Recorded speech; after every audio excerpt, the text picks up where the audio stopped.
This story begins in an office, where the protagonist works in the advertising department of the company Big Glory. What a name for a company, right? Sounds like a magic card name. The protagonist is one of those people who live solely for work, and his boss threatens him, saying the company is laying off a lot of people, and he needs to make an effort. The boss even gives him a list of potential clients to call. Despite being very tired, the protagonist starts typing until something strange happens. A strange image appears on the computer screen and everything starts to distort. When his coworker asks if Howard is okay, the protagonist, with his hand over his eyes, takes a moment to respond but says he's fine. Howard's coworker reminds him not to forget that they have dinner with the boss tonight. It might sound nice, but the protagonist thinks it sucks because in the end, they have to split the bill, and for him, who earns poorly, it's not worth it. His coworker notices that he's not into it and offers to lend him some money. Seriously, what a great coworker. He mentions that the new director will be introduced today, so they can't afford to miss it. And speaking of her, look who's coming. Her name is Sabrina Luo, and as she passes by, the guys are all dumbstruck, and the protagonist says that this woman is out of this world for someone like him. A few hours later, everyone is celebrating and socializing with their coworkers, everyone laughing and eating peacefully, but the protagonist starts to have the same problem he had at the office, and his iris starts turning blue, and suddenly his nervous system was connected to some kind of system, and an image above him that only he could see. And the image begins to say, "Of course they can't see us. Star Universe Limited strives to bring the best experience to its customers and achieve groundbreaking innovations based on virtual reality. We calculate and design for all sensory organs, including your mind. That's why we are capable of silent communication." But the protagonist, not understanding anything, says he never bought anything virtual reality related and doesn't have money for it. But the image continues. "You will be the tester of our specially made dreamland, where you will have many different life experiences. Think of it as the high-end version of a VR game." Throwing flashbang. The protagonist, like any other softie, says he doesn't want any of that and that he has to go to work tomorrow. So the robot tells him that the system is capable of taking a copy of each person from real life and if he wouldn't like to live life as a different person. But before the protagonist can respond, his boss arrives with the new director Sabrina to introduce her. The boss introduces her to the employee who's the biggest suck-up he has. When it's the protagonist's turn, the director asks him his name, and he starts to introduce himself, but is interrupted by the boss saying he's nobody and that he has mediocre skills. But in reality, it's all a lie because we see that the protagonist was indeed very skilled but didn't suck up to the boss, so he resented him. Then the director says she understands and leaves with the boss. The protagonist's colleague feels a little sorry for him. When it's time to leave, everyone starts saying goodbye. Howard is upset saying he worked so hard but wasn't recognized. His friend tries to console him saying that to be recognized you just have to suck up to the boss. But in a flashback we see that this guy was a leader defending students back in school, and the protagonist says that now he is totally different from what he was before he succumbed to the system. Then the boss appears telling the director she doesn't need to waste time with the insignificant ones, but she doesn't pay much attention to him and says she knows what she's doing, and the protagonist overhears everything. The boss, realizing he heard, gives him a hint about people who deserve to be fired. Howard gets angry and says he'll resign tomorrow. But to calm him down he asks the system to send copies of the boss and the director to this dreamland. Errors in the instructions. The system can only scan one person at a time based on the requests made. The system determined that the target to be scanned will be Sabrina. The protagonist is caught off guard and the robot says the scanning on Sabrina is complete. When Howard gets home, he gets mad at the robot because it didn't say before that it could only scan one person at a time. The system detected a strong increase in dopamine in your brain. The conclusion is, you're loving it. Howard is embarrassed by the truth thrown in his face. But he's not wrong. Who wouldn't want a hot woman as an NPC in their game? The robot says the system will be activated at midnight, so the protagonist needs to find a safe place to sleep. Howard says that's easy. The problem is he's too nervous to sleep, but the robot says it was expecting that and will interfere with the part of his brain that activates sleep and will make him sleep. Then the system starts and Howard starts seeing things as his heart races, but he falls asleep.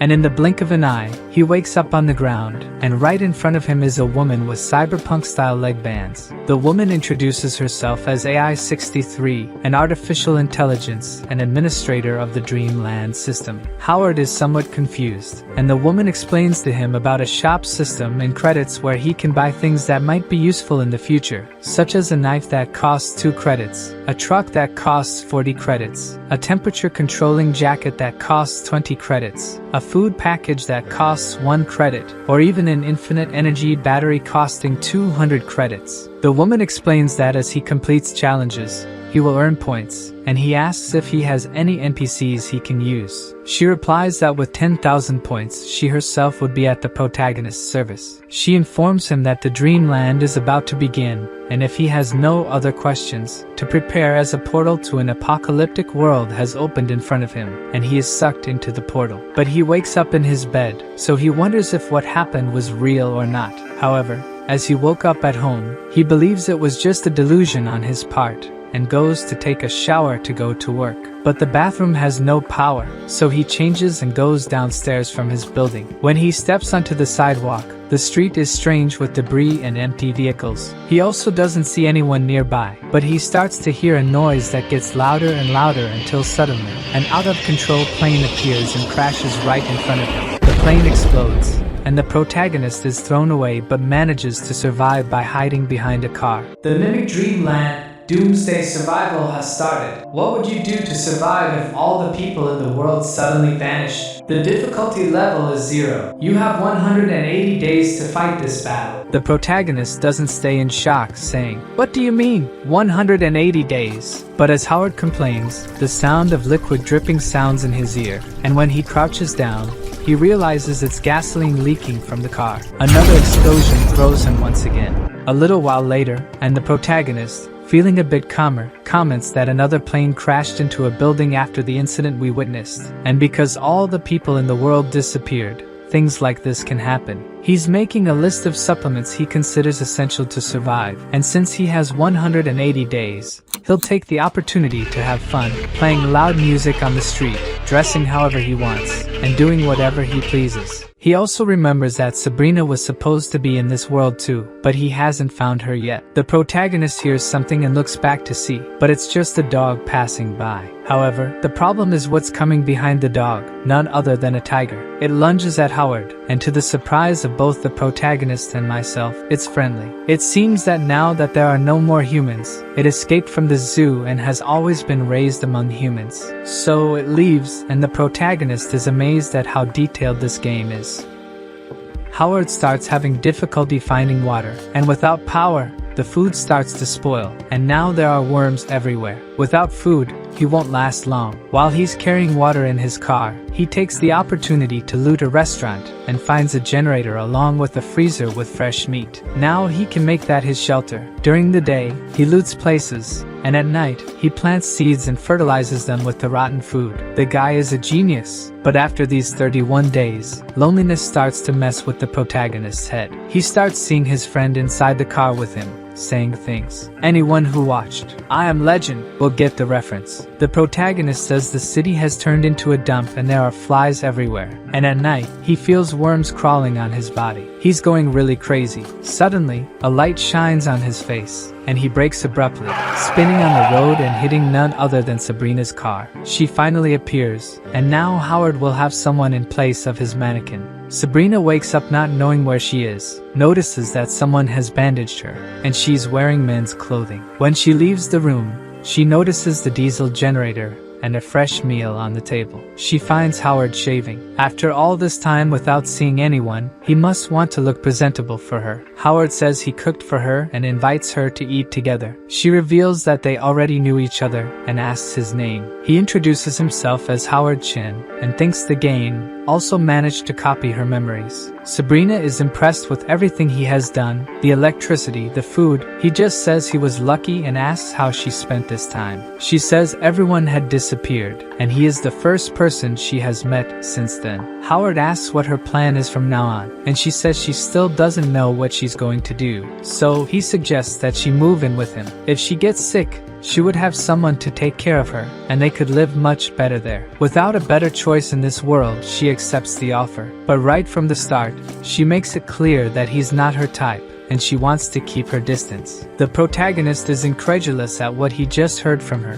but as the only interaction they have is with Donald, the mannequin, he accepts her terms. Sabrina explains that she won't take advantage of him, and they can share tasks. He says it's a great idea and that they should sleep because they have a lot of work to do the next day. Even without saying anything, he didn't feel good after being rejected by the girl. The next day, Howard wakes up to a loud noise and wonders what Sabrina is doing. He leaves the room and sees a bunch of boxes scattered around, so he asks her what she's doing. She says she's going to use the warehouse as a bedroom, and if he needs her, he can ring the bell. This makes him very irritated, but he controls himself and asks where the mannequin is. According to her, the thing was too scary, so she threw it away. He says she should have asked first. The mannequin was like his Wilson, the only friend he had all this time. In memory of Donald the mannequin, the best and only friend we ever had. Sabrina says she will fetch the mannequin if it's so important, but Howard leaves angrily, saying he'll do it himself. After everyone disappeared, he took some weapons from the police station and put them in a box. And on the first day with the girl, he noticed that a pistol had disappeared. Howard returns to talk to her and says it's better for each of them to wash their own clothes and make their own food, so they'll see each other less. She won't have to be alert all the time, and he won't feel strange when he sees her. Sabrina says that as a woman, she has to protect herself, and even though she's beautiful and rich, he won't be a gentleman just to make her feel good. He really hasn't gotten over her throwing away his doll. He also says that even though he's not a gentleman, he won't hurt her. 3 months have passed, the weather is getting colder, and the foul smell has dissipated. Sabrina is tending to the garden. Thanks to her, they now have vegetables to eat. They've hardly spoken since their first fight. She didn't seem to mind, but he can't bear the loneliness, so he talks to the mannequin as if it were a real person. He tells the mannequin they'll look for meat today, asking if they might get sick from eating spoiled meat from the market, or if they could eat rat meat but might die if there's a virus in it. Fortunately,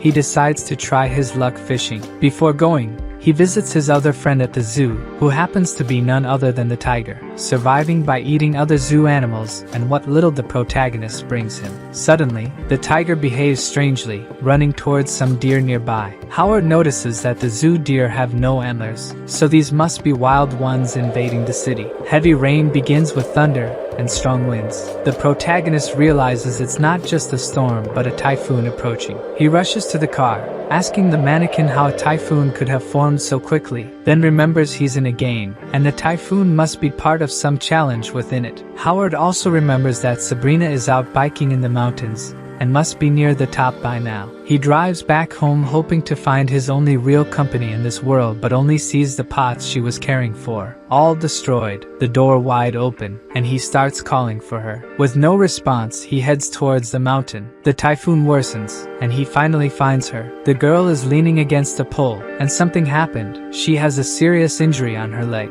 She asks if she's going to die as the protagonist carries her. With a serious look, says that's not going to happen. They take shelter from the rain in the mountain mansion. Sabrina is all wet and trembling from the cold, and Howard asks to take a look at her wound. As stubborn as ever, refuses. He angrily tells her she'll end up dying if she keeps it up, but she continues to refuse help, saying she can take care of herself. Howard reveals he has a plan for the situation. Since they don't know how long the typhoon will last, he thinks it's best they move to the mansion, which is higher than the shelter. They need to gather things from there as quickly as possible and bring them to the mansion. As Sabrina is injured, it's better for her to stay in the mansion, and Howard warns her to avoid being poisoned by the smoke from the fire, leaving her irritated for being unable to do anything. The typhoon only grows stronger. Snow even starts to fall, and it's amid this weather that the protagonist leaves the mansion and heads towards the shelter. Upon arrival, the place is flooded, and since the water isn't electrified, the generator has also stopped working. Howard tries to retrieve the vegetables they harvested, but a rush of water and wind carries most of them away. They find themselves in a tough situation, with enough food for only 2 meals, and in the midst of this, fishing or even resorting to rats is impossible. Frustrated with everything that has happened, the protagonist seeks advice from his best friend, the mannequin. With no answers from it, he heads towards his other friend, the zoo tiger. He finds the tiger covered in injuries and asks the tiger to help him hunt. The protagonist says he'll take care of him and tries to get the tiger into the car, but the tiger ignores him, sitting only at the zoo gate. Howard gets irritated, as if he were talking to a person and not an animal, and the tiger responds with a roar. He tells himself he shouldn't care so much about a game, accepts the tiger's decision, and heads to the car, leaving the tiger sitting alone in the middle of the typhoon. Howard is returning to the mansion, trying to sort out his thoughts along the way by conversing with the mannequin. When he arrives, something catches his attention. He stops the car, and Sabrina is lying on the ground. She explains she tried to fetch water to boil for them but fell and can't get up. Naturally, this irritates Howard. He carries the girl to the mansion, leaving her surprised, gives her a slap on the buttocks to scold her, and she yells, saying he'll be making decisions from now on. He throws her onto the bed, telling her he'll fetch the first aid kit, and she better not pull any tricks while he's gone. She screams she can take care of herself, and Howard retorts he's not pleased to have to help her, having enough problems of his own. He needs her to heal quickly to be of any help, or they'll starve. He tends to Sabrina's wound, and she asks what he plans to do now. He reveals he'll try to hunt the wild deer that started invading the city after everyone disappeared. The girl warns that if the deer caught his scent, they'll always be on alert when he approaches. He ponders on this for a moment, saying it doesn't matter much since they have weapons. Speaking of weapons, he found the pistol that had gone missing under her pillow when he went to get supplies at the shelter. He returns it to Sabrina, who asks if it wouldn't be better for him to keep the gun. He says he'll leave the weapon with her as a gesture of trust and bids farewell, needing to prepare for the hunt the next day. It's been 121 days since the game began. The mansion is covered in snow, and the protagonist is preparing for his first hunt. He thinks the deer must be in a suburban area slightly below the mansion,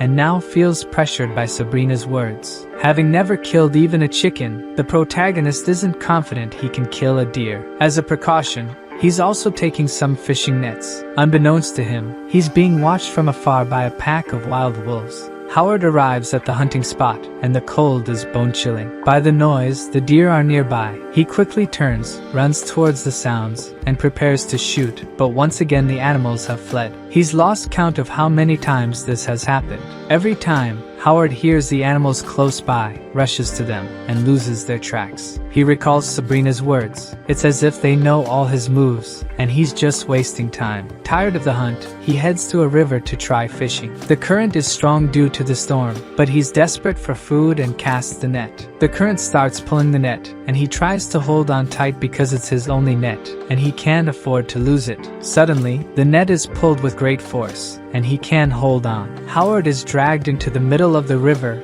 and falls into the freezing water. The protagonist emerges from the freezing water, trembling with cold, thinking only that he needs to get back home and warm up before he dies of hypothermia. But he spots a deer right in front of him and hides to not be noticed. He can hardly believe it. This is the chance he needed. He searches for the rifle, but unable to find it, he'll have to make do with a shotgun. He aims at the animal, takes a deep breath before shooting, but when he fires, the recoil is stronger than expected and hits his face. The shot hits the tree beside the deer, which manages to escape. Now, in addition to almost freezing, he's also injured his face. Feeling stupid after losing so many resources and getting injured, he wonders if he'll end up starving to death. At that moment, he hears a noise and turns around. Behind him are some wolves, and he grabs the shotgun in case he needs to defend himself, but they realize they might get shot and leave. The protagonist finds it strange that they backed off but decides it's better not to waste more supplies. Howard returns to the mansion and enters the room. Sabrina is warming herself by the fire, seemingly wearing only a blanket, and she's surprised when the protagonist starts undressing.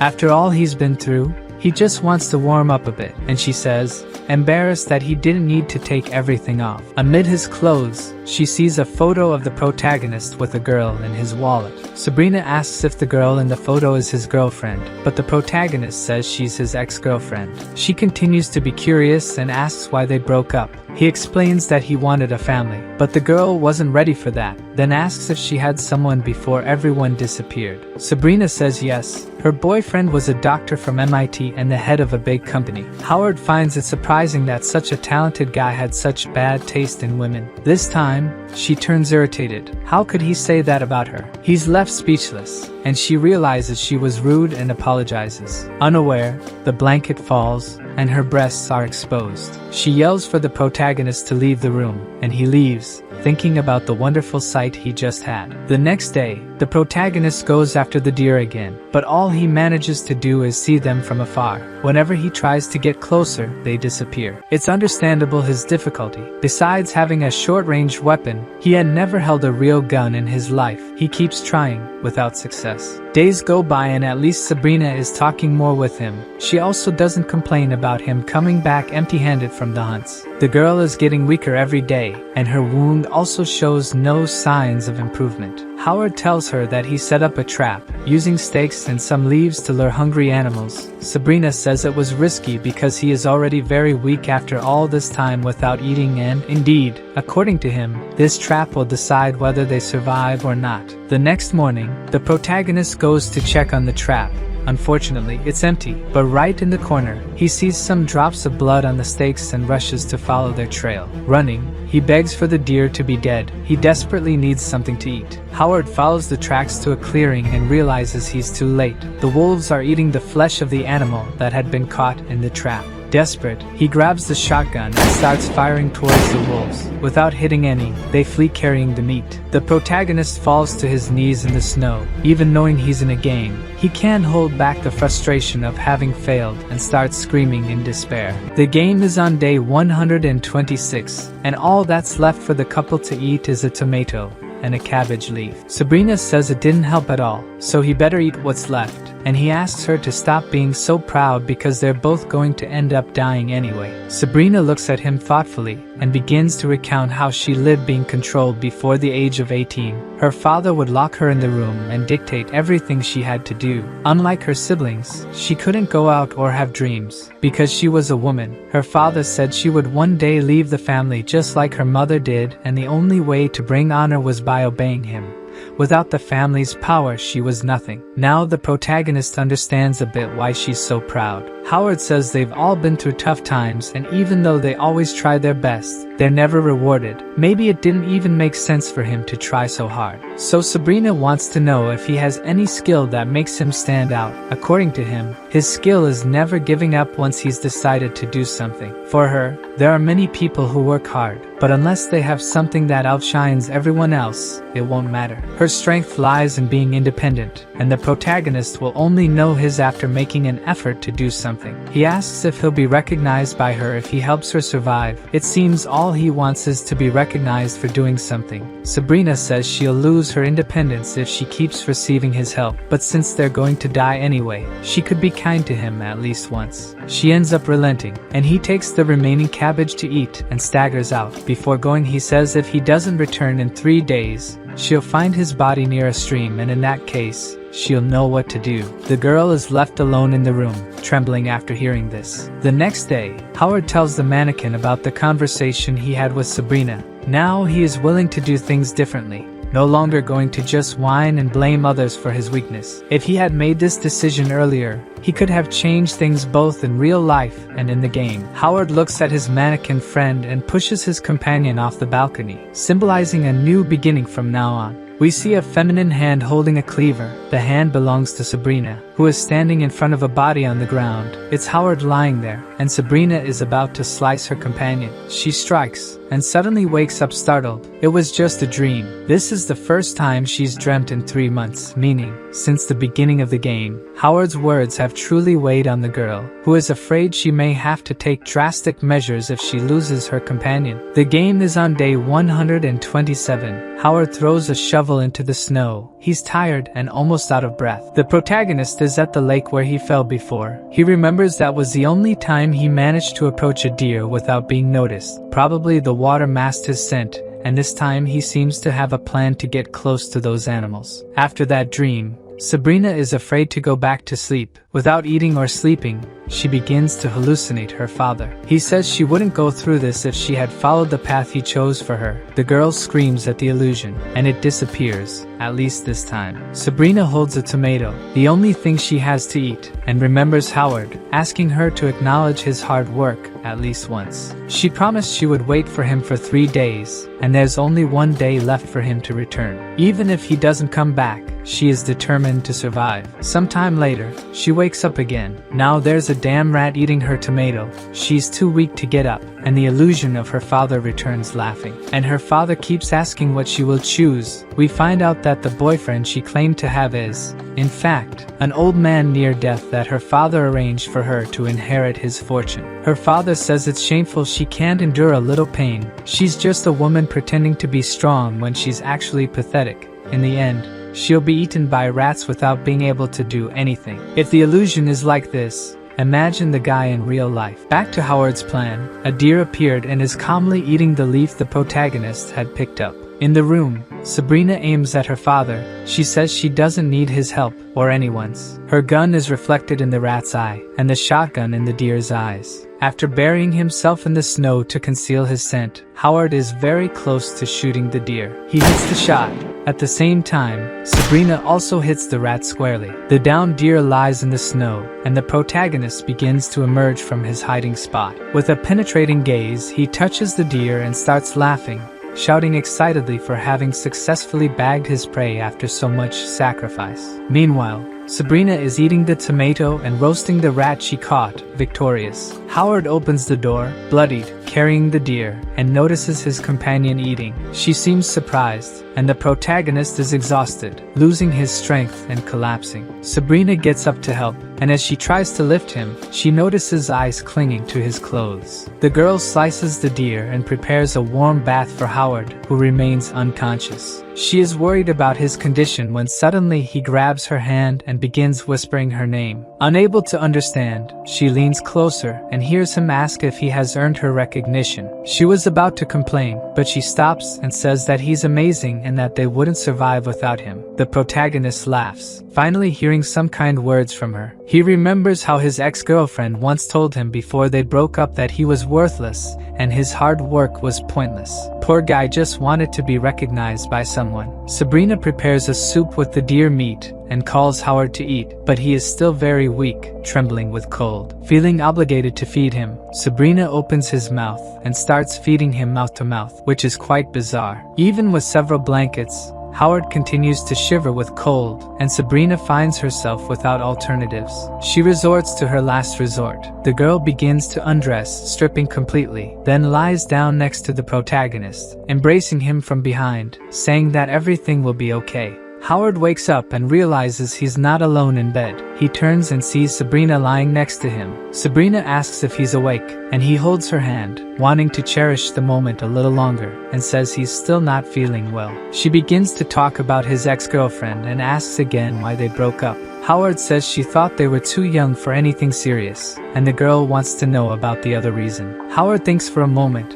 and says he wanted to have a family. Out of nowhere, Sabrina says she wanted one too, leaving him speechless. As she wants to be an independent woman, he doesn't understand this desire to have a family. According to Sabrina, that's precisely why. Wanting to be independent is just a goal she set for herself, and the closer she gets to it, regardless of anything else, the more she becomes trapped in her own choices. She asks how she can claim to be independent if she can't even make a choice on her own, and the protagonist doesn't know how to respond, as he never set goals in life. Now she asks if Howard would like to have a family with her, and this fool is stuck.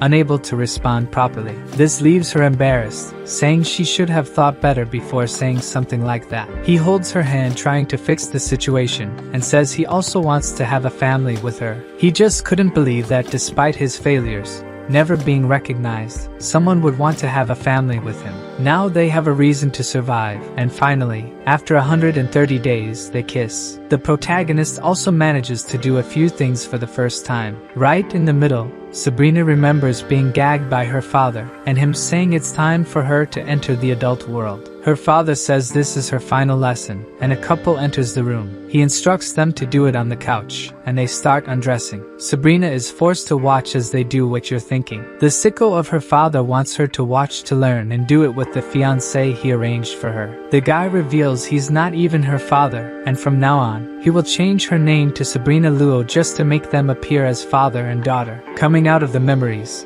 Sabrina says she'll have more appreciation for the protagonist from now on, and lies on his chest. He still can't believe what just happened, especially that a woman like her was still a virgin. A month has passed since they became a couple, and it's been a great month for the protagonist. He hasn't fully recovered yet, but he's able to work again. The deer meat ran out, and with the river frozen, they managed to drill holes and go ice fishing. Sabrina started building a greenhouse to grow vegetables, and it's almost ready. Howard hears Sabrina calling, and the girl says she has a present for him, which gets him all excited because he thinks he'll get a kiss from her. Instead, he receives a deerskin poncho, which helps disguise the smell and makes hunting much easier. On the way back, he remembers the night of the typhoon when he found Sabrina clinging to a post, and he never imagined they would become a couple. A lot has changed in his life since the beginning of the game, and he decides to visit the zoo. He starts calling for the tiger, bringing a deer leg for him. Maybe the friend is still around. Howard hears a roar and runs through the snow to find his tiger friend. Exhausted from running so much, the protagonist sees his tiger friend being attacked by the pack.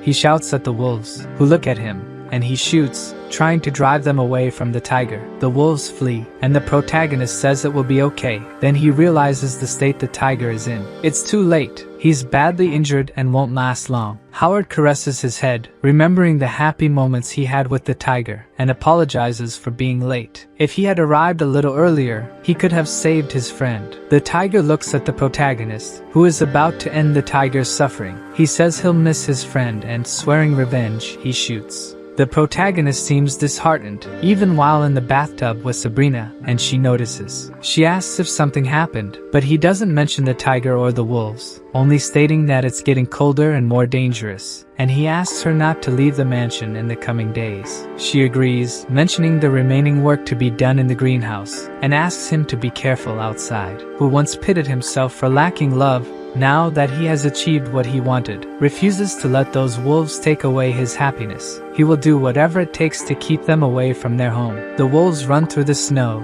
attempting to catch a deer. Despite the agility of their prey, the wolves hunt in packs and coordinate their efforts to capture prey that cannot escape. After catching the deer, they call out to the rest of the pack, and as they run to eat, Howard, disguised in the deer's poncho for camouflage, shoots and hits one of the wolves, which falls agonizingly into the snow. Without mercy, the protagonist takes a hunting knife and finishes off the wolf. In the middle of the night, the protagonist wakes up, seemingly disturbed by the ongoing conflict with the wolves. Sabrina notices that something is amiss. She remarks that he seems distant and asks if something is wrong. However, fearing that she might find out about the wolves, he simply embraces her, reassuring her that it's nothing important. Although still somewhat suspicious, Sabrina remains silent, while the protagonist contemplates that there are still 3 wolves left.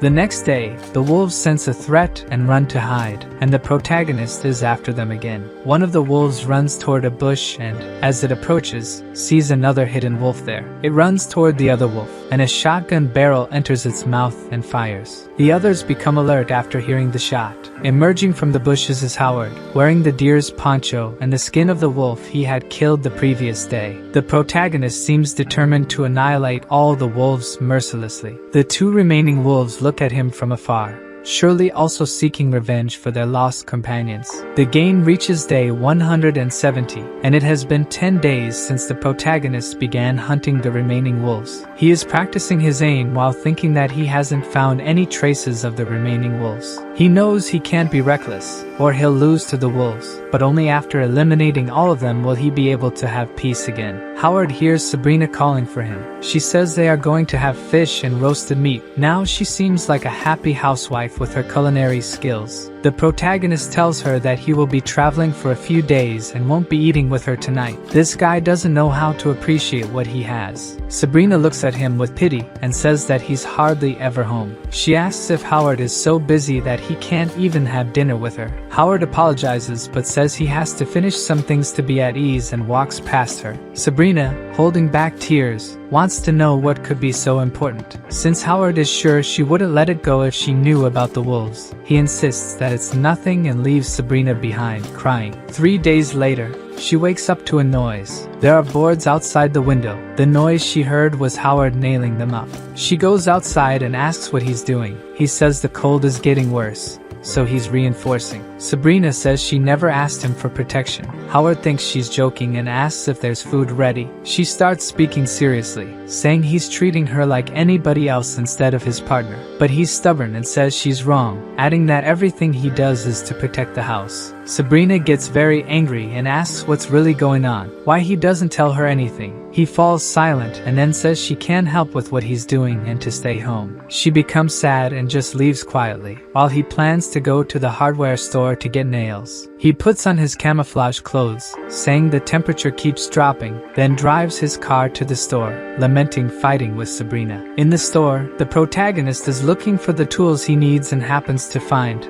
on a shelf, a diesel generator maintenance manual. He'll be able to use the generator again. Suddenly, the store's TV turns on by itself, catching Howard off guard. AI-63 appears, greeting him. She reminds the protagonist that there's only 1 week left for the game to end, shocking him. He must have forgotten that this reality had an expiration date. At the mansion, Sabrina sticks a note on the door and leaves with a suitcase, giving one last look before leaving her house, and we see the note she left, saying they both need some time apart and asking Howard not to follow her. At the tool store, the protagonist broke the TV. He must not have taken the news of the game ending well. When he turns to leave, the wolves appear, and the protagonist says he understands why the wolves are angry with him. The wolves start to approach the protagonist cautiously. Both know the danger they're facing. Feeling cornered, the protagonist runs out of the store, trying to get to his car, but his leg still hurts. He hasn't recovered from when he was buried in the snow. He's caught by the wolves, who knock him down and bite him. The protagonist manages to tear away the deerskin poncho that the wolf was biting and throw it away, then grabs his backpack to fend off the other. With the hunting knife, he manages to strike one of the wolves, but is bitten by the other on the back.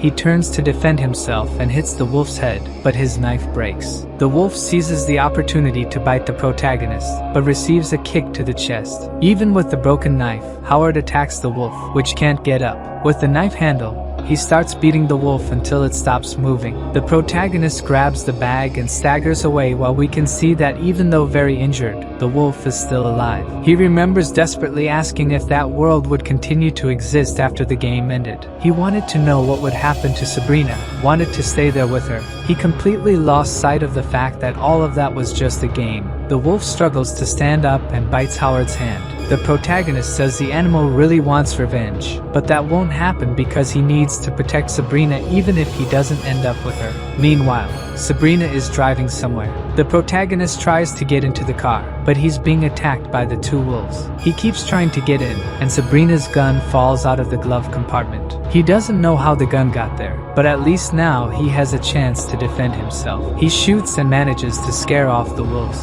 The protagonist gets into the car, and the only thing he can think about is fixing the generator. He needs to give Sabrina a chance to survive at all costs. The oil tank is frozen, and Howard can't start it. He's very weak, and the wolves are waiting outside for him. Weak and tired, he passes out. Howard wakes up in a bed with his wounds bandaged. He asks Sabrina how he got home, and she says she found him with the broken car and brought him back. She thought he was dead when she found him. The protagonist wants to know if there was anything around when Sabrina found him, but she only found the bag he was holding. The wolves must have fled before she arrived. Upon hearing about the bag, he remembers the generator and tries to get up, but Sabrina stops him because he's still badly injured. Nevertheless, he doesn't stop and tells her that this is the last thing he needs to do. Sabrina gives in. She knows he won't listen anyway. In the garage, Howard focuses on fixing the generator, and his hard work pays off. Now the whole house is illuminated, and he seems proud that he succeeded. The protagonist shouts to Sabrina that they have light now. She is in the kitchen cutting meat, and doesn't seem excited about his accomplishment. Howard goes to the mansion's entrance, and notices a parked car. He wonders if this is the car Sabrina used to bring him back to the mansion. The car is damaged, with the airbag deployed. Something must have happened when Sabrina saved him. The protagonist approaches the car coughing. The wheels seem to be dirty with blood, and Howard finds a wolf's canine stuck in one of the tires. Surely Sabrina dealt with those wolves. Howard stands up and feels dizzy. He bends over, leaning on the car, coughing heavily. When he looks at his hand, he sees he's coughing up blood. He knows that if he doesn't find a doctor, he won't live much longer. Looking at the dent in the car, he imagines Sabrina must have hit a tree. Maybe he didn't realize the girl squashed the wolf with the car against the tree. He takes another look inside the car and then looks towards the mansion. He must have understood what really happened after he passed out. On the clothesline, we see 2 wolf skins hanging. In the mansion, the protagonist embraces Sabrina, thanking her for everything she did for him, and asks for forgiveness. She doesn't seem angry that he hid the story of the wolves and says she's making a wolf stew. He asks her to make a good dinner because they have a lot to do in bed, especially since the guy is coughing his guts out. The game only has 2 days left, and the entire city is frozen. Sabrina looks out the window and tells the protagonist that the storm has passed. He doesn't seem well, and she gets worried, asking if he's okay. He really looks awful and says he feels exhausted. Sabrina thinks it might be a cold and looks for medicine for him in a drawer, but the protagonist calls for her, saying it's not just a cold. The guy is dying. His words alarm her, but she tries to be positive, saying he has gone through many hardships since the beginning of the storm. It's a shame that an employee like him isn't recognized. If they were in the company, she would nominate him as the best employee of the quarter, and he thanks, almost powerless, his lovely boss and wife. Sabrina says she hasn't accepted marrying him yet, and hands him a glass of water to take the medicine. Howard is so bad that he can hardly hold the glass. Before Sabrina could help, the glass falls to the floor and breaks. Howard passed out again, and upon opening his eyes, he finds Sabrina lying on top of him. She pulls his sheet and asks him to get up, trying to cheer him up, saying she knows he's pretending to be sick just to please her, but this time she won't punish him for it. The protagonist feels terrible and asks her to get up because he wants to talk. Sabrina gets annoyed and asks if he isn't man enough, but actually, she's just sad and doesn't want to admit that he's on his last legs. He tells her that the gas will last for 3 months, and after that,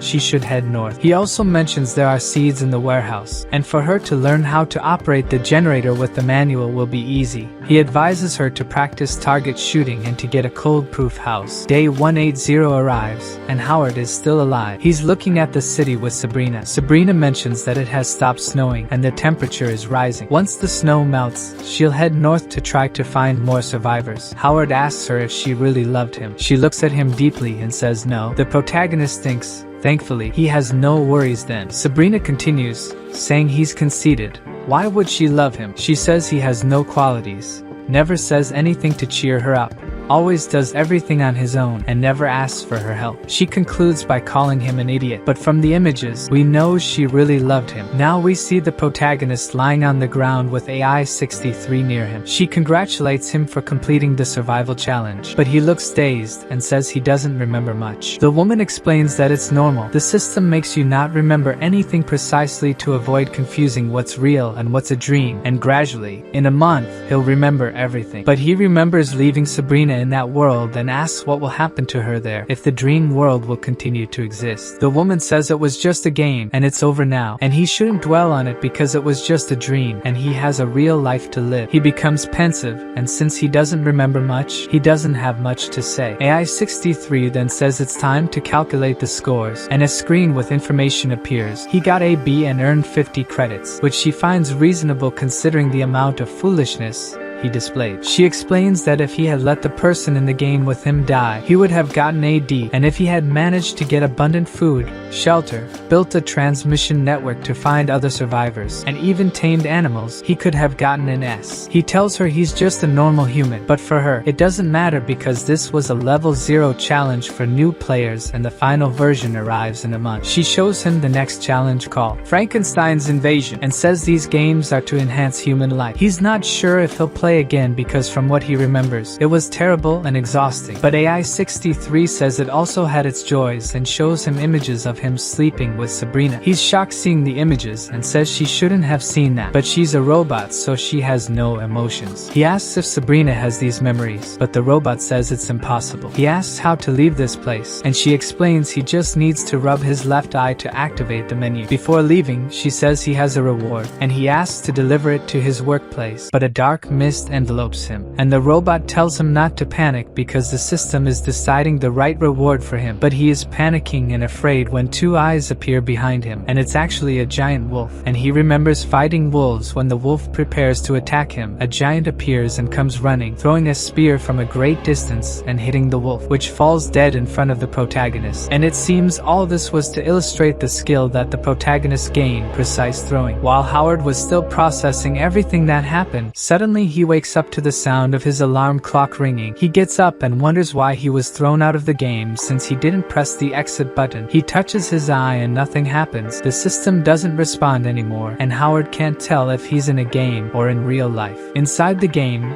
we see AI-63 asking why Howard was forced to exit, and the system responds, "Alert, system failures. Memory control function has been deactivated." The woman asks to trace the error code, and the system shows an image from the past when Sabrina was in the game and had that dream. AI-63 says this is not possible. How could there be a dream within another dream? And asks the system to find a way to fix the flaw. No correction could be found in the database. She becomes disheartened, knowing she'll have to fix the code alone. We see Sabrina in real life. She wakes up with tears in her eyes and has two nurses with her. They ask what happened to Sabrina, and she says she had a dream but can't remember, and asks why the two are in her room. They look at each other and say that in the early hours Sabrina was sleepwalking, took a knife from the kitchen murmuring something, and then Sabrina remembers Howard. It seems something happened with the system, and Sabrina now knows everything. The two nurses suggest Sabrina take a few days off, but she's very shaken, saying it wasn't a dream. In the middle of the city, where traffic and people are everywhere, Howard is disoriented. After spending 6 months in the dream world, he is now bumping into people because he's not used to seeing so many. He passes by a food cart, and the cook asks if he wants his usual,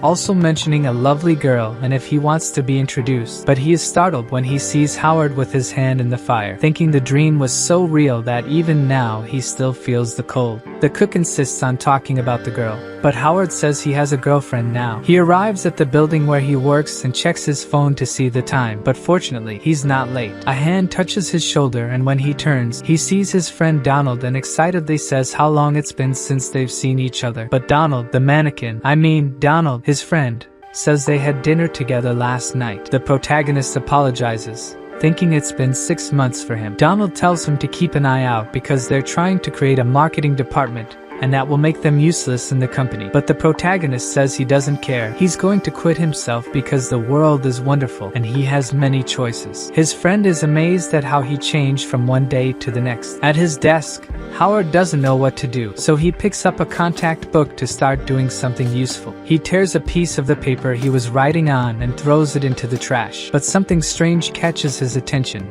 a different sensation. So he tears another sheet and tries to throw it again into a farther trash basket. He carefully aims and throws, hitting it, and mentions how throwing feels so easy. Then he remembers AI-63 talking about his reward, and how is this possible? He, like me, thought this skill would only work in the game, but he tries again to confirm, this time into an even farther trash basket. But his boss shows up right when he throws, and the paper ball hits him in the bulldog-like face. Everyone is shocked at what Howard did. His boss tells him to come to his office, and as he goes, several colleagues start talking bad about him behind his back. Only Donald looks worried. In the boss's office, they start talking, and the boss says he shouldn't have underestimated Howard. The protagonist is taken aback but starts talking about being fired today and wanting to receive what's due. But the boss asks if he wants to leave like this, if he's forgetting something. Howard thinks he found out he talks badly about him online, but the boss is actually ecstatic and says he forgot to congratulate him for everything he taught Howard. He says the company's vice president will lead the new department and asks to have Howard on the team. That's why the boss is so friendly with the protagonist now. If he doesn't treat Howard well, he'll be out on the street. The tables have turned, folks. Donald is surprised at how the protagonist was transferred like this. While they're talking, the boss's brown nose comes to confront Howard, asking why Howard was called and he, as team leader, wasn't. But the boss's shadow appears, shouting at him to shut up, and he's also with the vice president introducing Mr. Liu. He asks if the guy doubts his ability to select employees. The brown nose apologizes and says he didn't mean that. The boss calls him a pig and says he won't be the team leader anymore. From now on, Donald will be, who promises to do a good job. Look at the idiotic face the brown nose makes. The boss also says Howard doesn't need to work today. He should pack up for the new job. Howard doesn't understand why he's being so flattered. The vice president also takes the opportunity to announce that there will be a party for the new department, and he should attend, also telling all employees that there won't be any layoffs and they should work properly. And as Mr. Liu is leaving, it's finally revealed in his thoughts that all this was asked by Sabrina. Donald is trying to manage his team, but no one is interested in what he's saying, and they say just because he's the leader now doesn't mean they'll work more just because he's saying. Outside the building, Howard is talking to his mother, saying that with the raise he'll be able to pay off the family's debt. He's interrupted by a beautiful woman, saying she's the leader of the new department team he'll be a part of. Her name is Sandy. Howard greets her, and when she mentions where the party will be, he thinks it's at the mansion where he lived with Sabrina, so she suggests they go together. As they walk,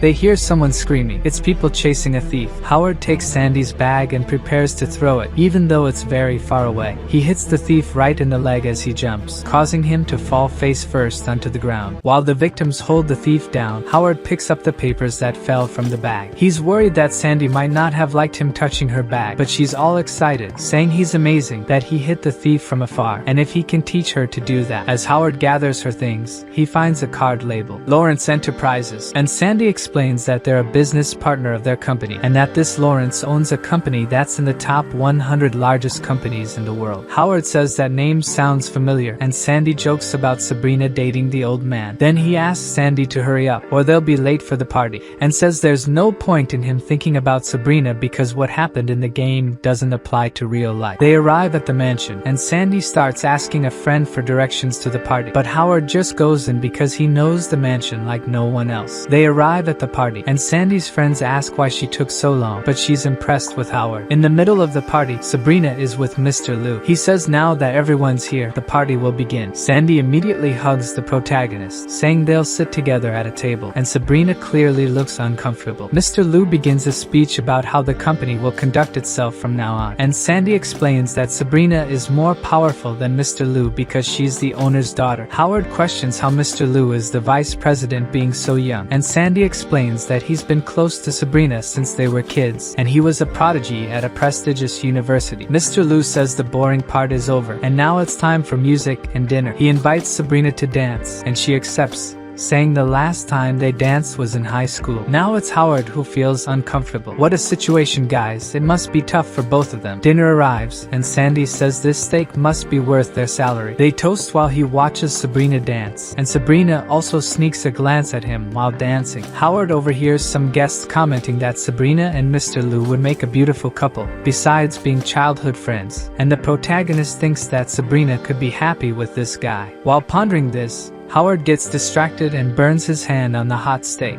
Sandy gets up and pours cold water on the protagonist's hand. She says the burn isn't serious, and Howard feels embarrassed with her so close. Partygoers start commenting on the two of them being a couple, and Sabrina also hears the comments. She looks in their direction with a sad expression, and even Lou notices that she's upset. Suddenly, a guy appears saying that Sabrina is having fun. He wants to know why Sabrina, who is engaged to Lawrence, is dancing with another guy. Howard asks Sandy who the guy is, and she says his name is Hans, and he works at Lawrence's company. The protagonist tries to disguise when he hears Sabrina's fiancé's name, as if he had no no idea who he is. Lou explains to Hans that he was dancing with Sabrina to liven up the party, and Sabrina thanks Hans for coming but says it's an internal company gathering. As she speaks, the guy stares at her cleavage, and Sabrina asks him to leave. He pays no attention and invites himself to the party, also inviting Sabrina to dance with him. Lou tries to push the guy away, saying they're not even close enough to dance, but Hans says it's not Lou's job to say such things. At the table,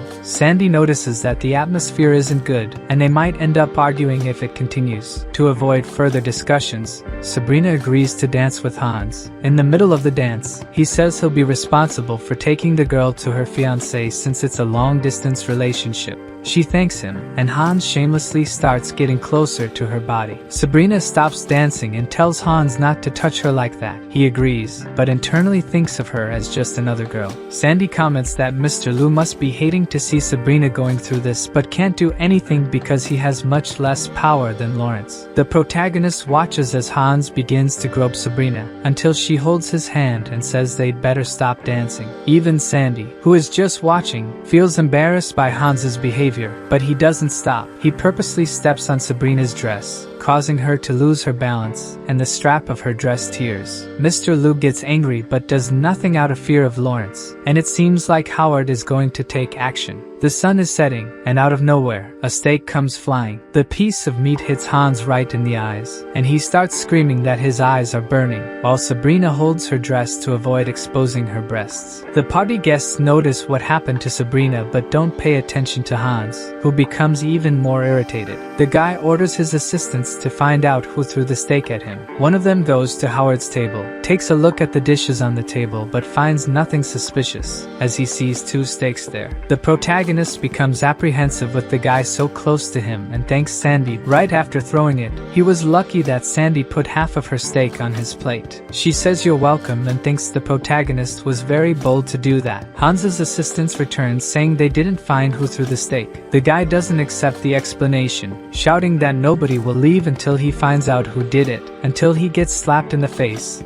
The slap is so strong that it knocks Hans to the ground. After slapping him, Sabrina orders him and his colleagues to disappear from there. Her firm attitude surprises all the guests. Even Howard is startled and thinks he was lucky not to get hit by her in the game. Hans keeps saying that Sabrina dared to hit him, and behind Sabrina, Lou becomes brave and says that if Hans doesn't leave, he will call the police on him. Not even with the threat does Hans back down, so one of his employees says something in his ear, and this time Hans decides to leave the party. Lou asks Sabrina why Hans suddenly changed his mind, and she is just relieved that they left and will change clothes. Howard watches from afar as Sabrina leaves the party, and Sandy is staring at Howard from the other side of the table. He thinks they've already ordered too many drinks, and it's better to leave, but Sandy has other plans since she found the protagonist more charming than Lou. In fact, Howard is not worried about how much they have drunk but rather about his bank account. He only has a few dollars left, and it's still a week until he gets paid. Since Sandy has no idea about this, she doesn't want to stop drinking, saying that for every 3 glasses she drinks, Howard has to take 1. The idea seems good to the protagonist because that way he can make her drink more and eat less. Sometime later, Sandy falls asleep from drinking too much, and Howard tries to wake her up,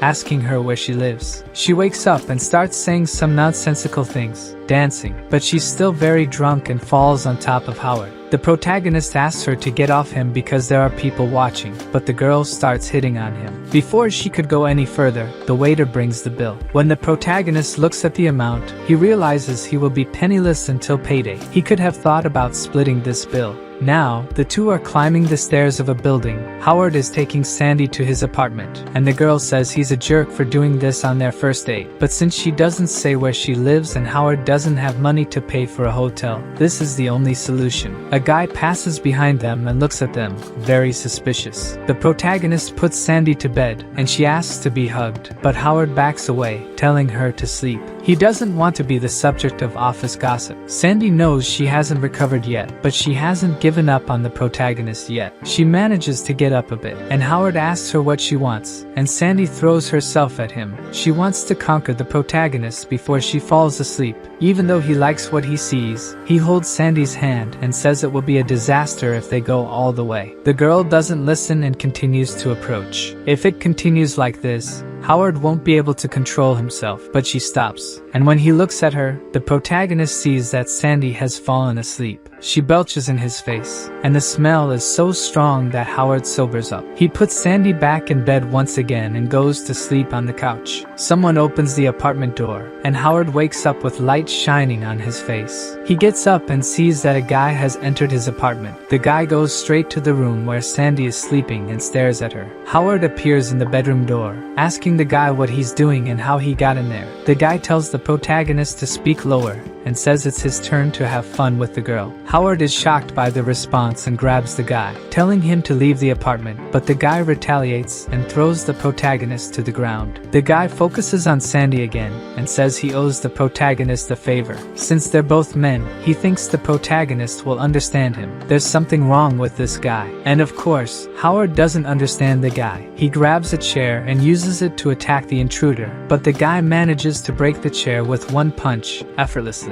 The guy says, convinced that people would do anything for a favor from him. Knowing he can't beat him in a fight, Howard decides to call the police, and the guy thinks it's unnecessary. After everything the guy did, it's more than necessary for the protagonist to call the police. And seeing him pick up his phone, the guy panics and tries to take Howard's phone. He thought the girl was there to work, and after understanding that wasn't the case, he's shocked to know people do such things on the first date. Now, the guy tries to explain that he's been away for 20 years and has no idea how people behave nowadays. But if that's the case, Howard wants to know why the guy stayed at his door instead of going home. The guy explains that he used to live in that apartment before the protagonist and came back to get some things he hid. He starts walking around the apartment and removes a piece of the floor. He takes out a box that was hidden and shows that inside it there were several jewels. This doesn't matter much to the protagonist, who wants to know how the guy will compensate for what he did, but the guy thinks it was all just a misunderstanding. He introduces himself as Josh, says he's not a good person, and he's leaving. The protagonist still thinks it's better to call the police, but Josh says it's better not to provoke him. Josh hands a box to the protagonist, and Howard thinks he's being bribed, but according to the guy, it's just an iron ring that isn't worth much. According to Josh, since he took the ring, he had been dreaming of a woman. She wore a red coat, held a golden scepter, and had eyes that shone in blue. He even tried to approach her but ended up being beaten by her. The protagonist thinks that, by the description,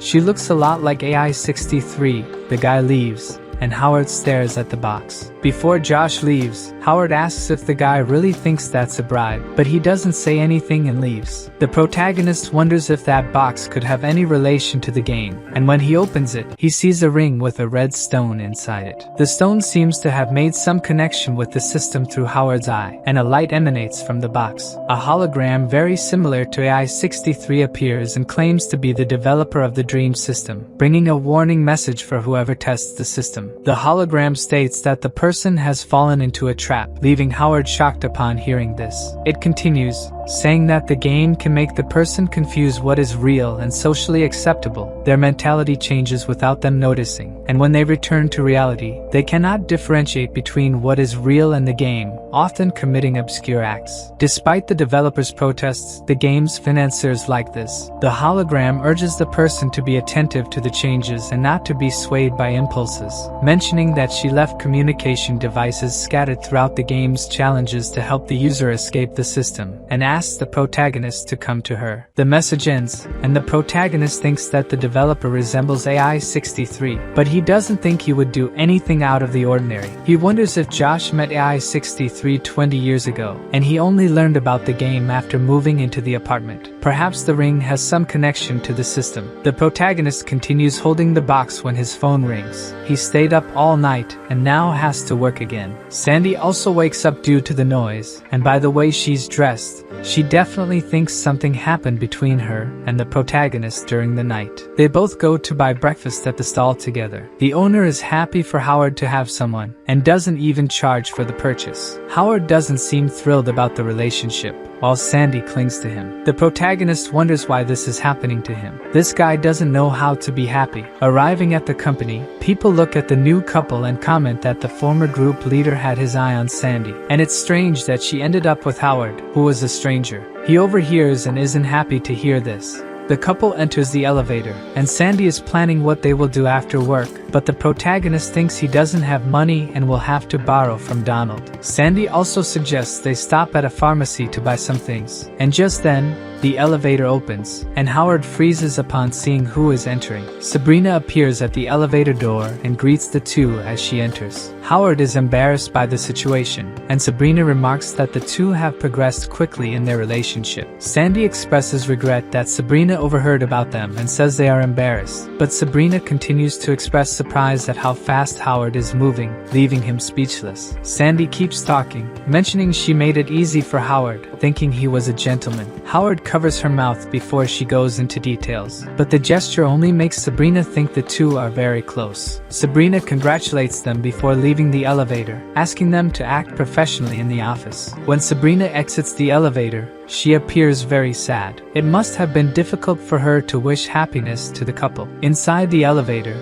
Sandy criticizes Sabrina for asking them to act discreetly at work, and Howard also thinks it's better for them to be professional while working. Sandy lets go of Howard's arm and starts throwing a tantrum, saying he's not supporting her. She wants unconditional support, and asks if the protagonist has ever thought about starting a family with her. Talking about family makes him think, and Howard decides he should prioritize his relationship with Sandy. Sandy hugs Howard and says she'll wait for him after work. Before leaving, she mentions that the protagonist could be a bit more aggressive. In Sabrina's office, Mr. Liu remarks that she's overexerting herself, as she doesn't even have time for lunch. According to Sabrina, she's too busy with the new department, but from Mr. Liu, who knows her well, this is just an excuse because she's anxious. He leans on Sabrina's desk and asks if Howard is the reason she's feeling this way. Sabrina is shocked but denies knowing what he's talking about. Mr. Liu looks back, and Howard is entering the room. He mentions he has finished a task, and Mr. Liu asks the protagonist to show his work. Facing Howard, Sabrina tries to avoid eye contact.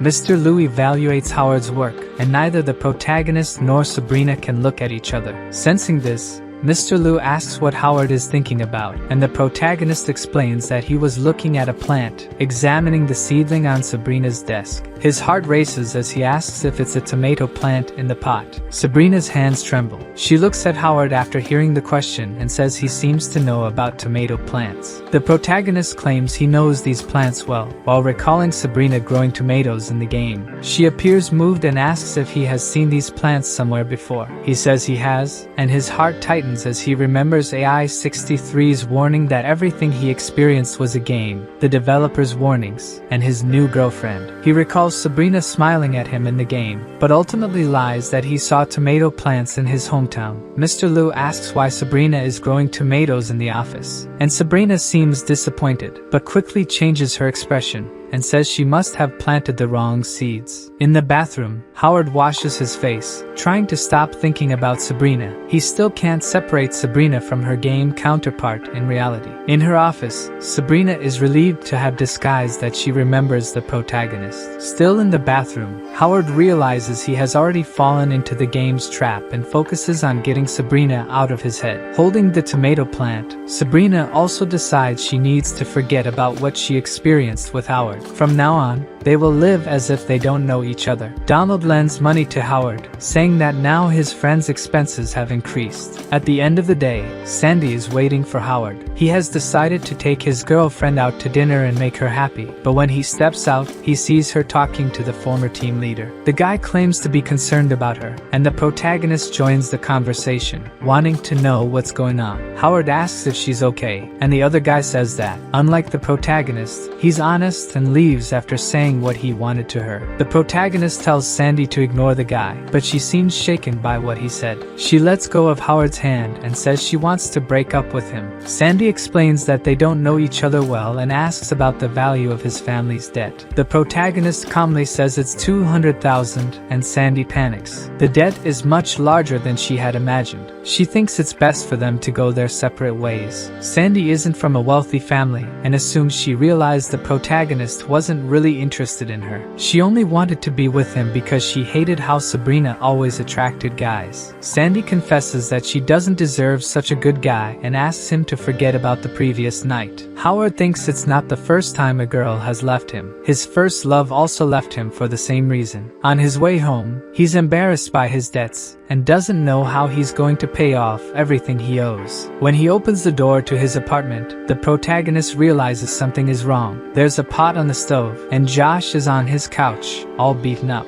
After the day he's had, Howard loses control and grabs Josh by the neck. He can't stand the guy invading his home and using his things. Josh begs to stay at the house for a few days. He has nowhere else to go and was beaten up when he tried to get a job. But the protagonist has no pity and kicks him out. Alone at home, Howard goes to see what the guy was cooking. When he opens the pot, there are some mushrooms floating in a strange broth that doesn't seem edible. The protagonist tells the homeless man to come back inside, and Josh is apprehensive about the change of heart. Howard says Josh's food was incredible. It's as if he had eaten something prepared by a chef, and the guy says he knows how to make some dishes. Now, the protagonist wants to know how the guy couldn't get a job and still got beaten up, even though he's so talented. Josh explains that he's an ex-convict. He doesn't know how to deal with technology or make a decent resume. So Howard invites Josh to open a restaurant, and the guy agrees if the protagonist doesn't mind his criminal record. Howard gets up, saying he'll look for a place to rent, but Josh asks if he's sure because his criminal record is pretty bad. That doesn't seem to matter to the protagonist. He'll do anything to see his family standing tall again, even if it means trusting someone like Josh. The protagonist asks for some of the money Josh had hidden in the apartment to rent a place, but the guy spent everything he had on his girlfriends, ruining Howard's idea of having some money to start the business. Howard's phone rings, and he's surprised to see it's Sandy calling him. She says she's not a gold digger, and he wants to know why she's calling him. Sandy says she found a quick way to make money and asks if he's interested. Of course, he's more than interested. In Sabrina's office, Mr. Liu begins to comment on Howard. He is pleased that the protagonist managed to finish a week's work in just one day and produce quality work. He reveals that he thought Sabrina was having an affair with Howard but now understands that she just wanted to keep the good employees she had in the department. Sabrina forces a smile and says that her friend is not a saint and should change his secretary. Speaking of her, the girl appears, calling for Mr. Liu. Looking at the secretary, Sabrina remembers her father using this employee to teach spicy things to his daughter. Mr. Liu tells Sabrina that they have already agreed not to talk about each other's personal lives and leaves. The protagonist feels like an idiot for believing Sandy's idea. The girl introduces two friends, explaining that the three of them do live streams of a different kind from the conventional. Just by looking at how they are dressed, the protagonist notices that there is something strange and asks why they are dressed like that. They dress like this to attract more attention and thus attract more viewers, which means more money. One of the girls, Flatty, explains that the protagonist will have to wear the clothes they prepared for him and throw darts. Sandy offers Howard half of what they earn tonight. It seems that it will depend on the protagonist whether the live stream will catch the public's attention or not. Desperate to earn some extra money, the protagonist is willing to do anything. Flatty wants to know why Sandy called Howard to participate. It seems that, given the kind of things they do, this won't be very exciting. Sandy says it would be good to do something new,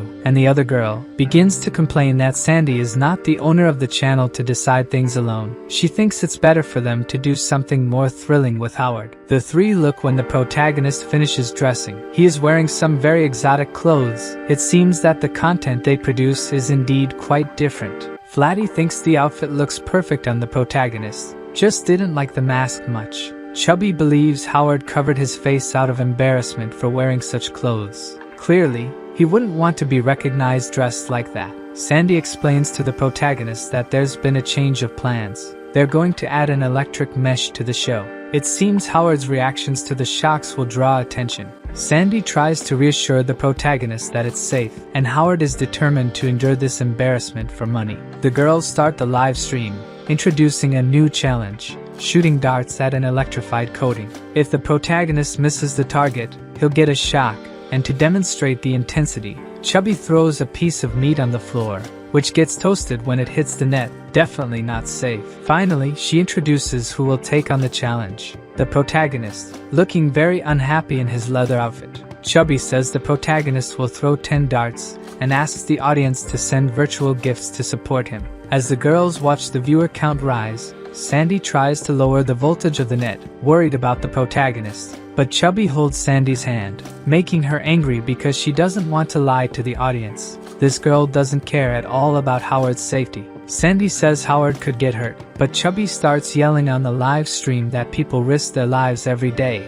and she won't deceive their viewers. She says the protagonist also has to make an effort. If he's going to be a hindrance, he should leave. Howard then raises a dart ready to throw, narrowly missing Chubby's head. It could have hit her face. He hits the target on the first try and asks if that's enough. Chubby is surprised and decides to increase the challenge. Sandy protests that Howard is already far from the target, but her friend doesn't care. She just wants to increase the audience. The protagonist continues hitting the target, even from a greater distance, managing to hit 7 darts on target. This significantly boosts followers and views until the protagonist approaches the studio door and throws the remaining darts on the ground, telling the camera he doesn't like acting and that many people were only watching because they thought he would fail. The girls are shocked by what he said, and the protagonist says this may have been his first and last live stream and leaves the room. The girls complain that they worked hard, and the live stream ended like this, but it was the protagonist who did all the work. Suddenly,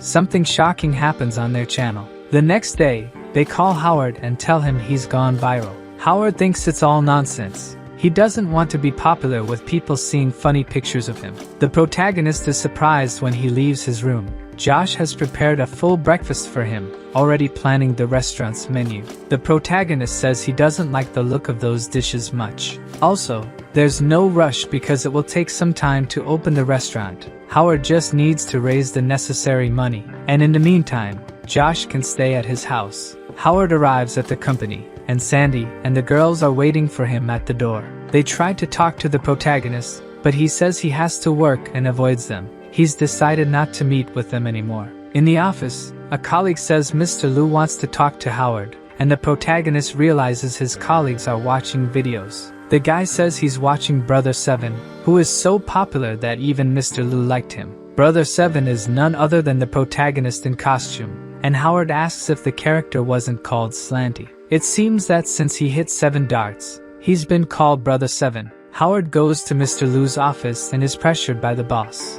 Mr. Liu knows the protagonist and Sandy were on the live stream and wants to know why they didn't show up.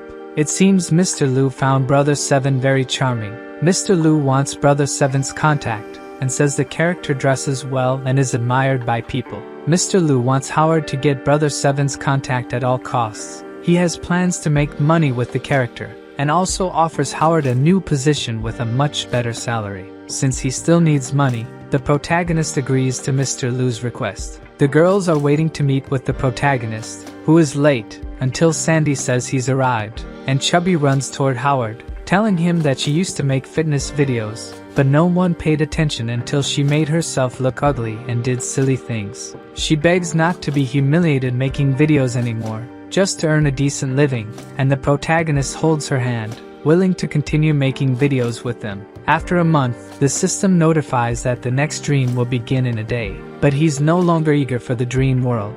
Now, he also finds the real world fun. The protagonist continues to make his presentations, and Sandy also appears to cheer up the viewers. Howard throws pies in the audience's faces, which pleases them, and they get excited shouting the protagonist's name. Sabrina is the only one who doesn't like the presentation, even though Mr. Lee says they'll make a lot of money from it. Chubby introduces the protagonist's show, and Mr. Lee gets excited to participate. The only one not convinced of the protagonist's popularity is Sabrina. After the presentation, Mr. Lee comments that Howard has disappeared, and the protagonist, disguised, reveals that he prefers not to work for Sabrina's company. This disappoints Mr. Liu, and before he could say anything, an old acquaintance returns. Hans appears, saying that his company would be a much better choice, but the protagonist also rejects the offer. Unconvinced, Hans offers 5 times more than Mr. Liu had offered. To Sabrina, this is a typical tactic of someone like Hans. The protagonist explains that he will decline the offer because he hates Hans, leaving him speechless. After this, Sabrina thinks that the protagonist is better than she thought. Josh is surprised that the protagonists managed to get money to start their business so quickly. In fact, part of that money was saved by Howard's parents, despite their large debt, and that money means a lot to the protagonist. Josh reveals that he won't be starting the business with Howard anymore, leaving Howard puzzled. His colleague explains that he found another job and it's better for Howard to keep the money. The protagonist's former colleague reveals to Hans that it's Howard who's been doing the presentations in disguise. Hans talks to his colleague about someone he knows who recently got out of prison, and the guy says that if they give money to this person, he'll do whatever they ask in return. Looking at a photo of the protagonist, Hans is planning his revenge. The protagonist appears injured and sinking, wondering if this is how he's going to die. Just a few hours ago, he was whole, and an unfamiliar woman was knocking on his door. The protagonist meets with Mr. Liu and talks about his roommate. Mr. Liu says that soon Howard won't need to share the room anymore since he's getting a raise, and introduces his driver and secretary, both familiar to Sabrina's memories. The protagonist asks where they're going, and according to Mr. Lee, they are meeting a powerful woman. The woman appears and disagrees with something, leaving Sabrina and her team disappointed. Howard and Mr. Lee arrive, and Sabrina asks why the protagonist came to a business meeting. Mr. Lee explains that Howard is now his assistant, and will introduce him to Mrs. Sharon, the CEO of a large company. The protagonist tries to introduce himself, but the woman pays him no attention. From what Mr. Lee says, she's always like this. Her company is the largest in the country, and they need to form a partnership, or else they won't be able to increase the company's profits. If that happens, Sabrina will lose a bet she made with headquarters, and he'll never see her again. The protagonist remembers Sabrina talking about her goals in the game, and wonders why Mr. Liu said he wouldn't see Sabrina again if she lost the bet. Mr. Liu wants to try another meeting with Sharon. She holds grudges against Sabrina's father, so the young woman thinks it's useless to try again, believing that there are only 3 days left until the end of the bet. Sharon's company is the only solution Mr. Liu can think of. As if things weren't bad enough, Hans appears, saying he will take Sabrina to Lawrence's house. Mr. Liu intervenes, saying that Sabrina hasn't lost the bet yet, but Hans insists that Sabrina must meet Lawrence to get married as soon as possible to accelerate the cooperation between the companies. The girl is disappointed but agrees to go with him. Watching this, Howard thinks that the marriage is just a form of negotiation. Mr. Liu doesn't think Sabrina's father would agree to this, but according to Hans, this is the only way to save the company. Putting everything together, the protagonist concludes that Sabrina must have bet her performance at work, and if she didn't reach the goal, she would have to marry Lawrence, the super rich guy who might even be in another country. Sabrina asks Mr. Liu to stop arguing because she knows how her father operates, always manipulating and deciding her future. Mr. Liu asks the protagonist to go back home and leaves with Sabrina, while Hans laughs, saying she deserves to lose the bet. Howard's phone rings, and Flatty says that haters have started spreading rumors that their show is a cult, but for now, there's nothing they can do. It's obvious who did this, and Hans makes a point of saying it's just the beginning, revealing that he knows about the protagonist's disguise. By the poolside, Howard has no idea what Hans intends to do, and thinking about Sabrina's situation, he decides to talk to Sharon again. Then, a man approaches him. It's Josh, who says he was paid to kill a man and apologizes to the protagonist, who falls into the pool injured, wondering if he will die. Sharon reaches out to help him. The game says the character was created, and the protagonist wakes up greeted by AI-63 to start the Frankenstein Invasion Challenge. He asks if he's still alive, and according to AI-63, the dead don't enter the game, so he asks if his life was in danger. Reflecting on what happened, Howard remembers Josh saying it wasn't a fatal wound but that he needed to get to a hospital quickly. If he didn't disappear, both he and the people around him would end up in graves, and the protagonist wonders why everything has to be so hard for him. With no choice, he decides to face the game. Before going, AI-63 warns that it's better to take some tools or he'll die quickly, but he ignores it. This time, he will train intensely to become a better fighter. Starting the Frankenstein Invasion Challenge, he is in the role of a surviving warrior who needs to fight and explore, and has 180 days before destruction. With a bulletproof vest and a gun, the protagonist believes the challenge shouldn't be so difficult. A liquid splashes on his helmet, and as he looks for its source, he sees a giant gorilla devouring another soldier. running for his life. He will have to fight against this type of monster this time. The protagonist enters a ruin to take cover and considers whether he should use his gun against the monster, which is coming toward him. Instead of the gun, the protagonist grabs a piece of iron and hits the ceiling with it, causing part of the structure to collapse on the gorilla.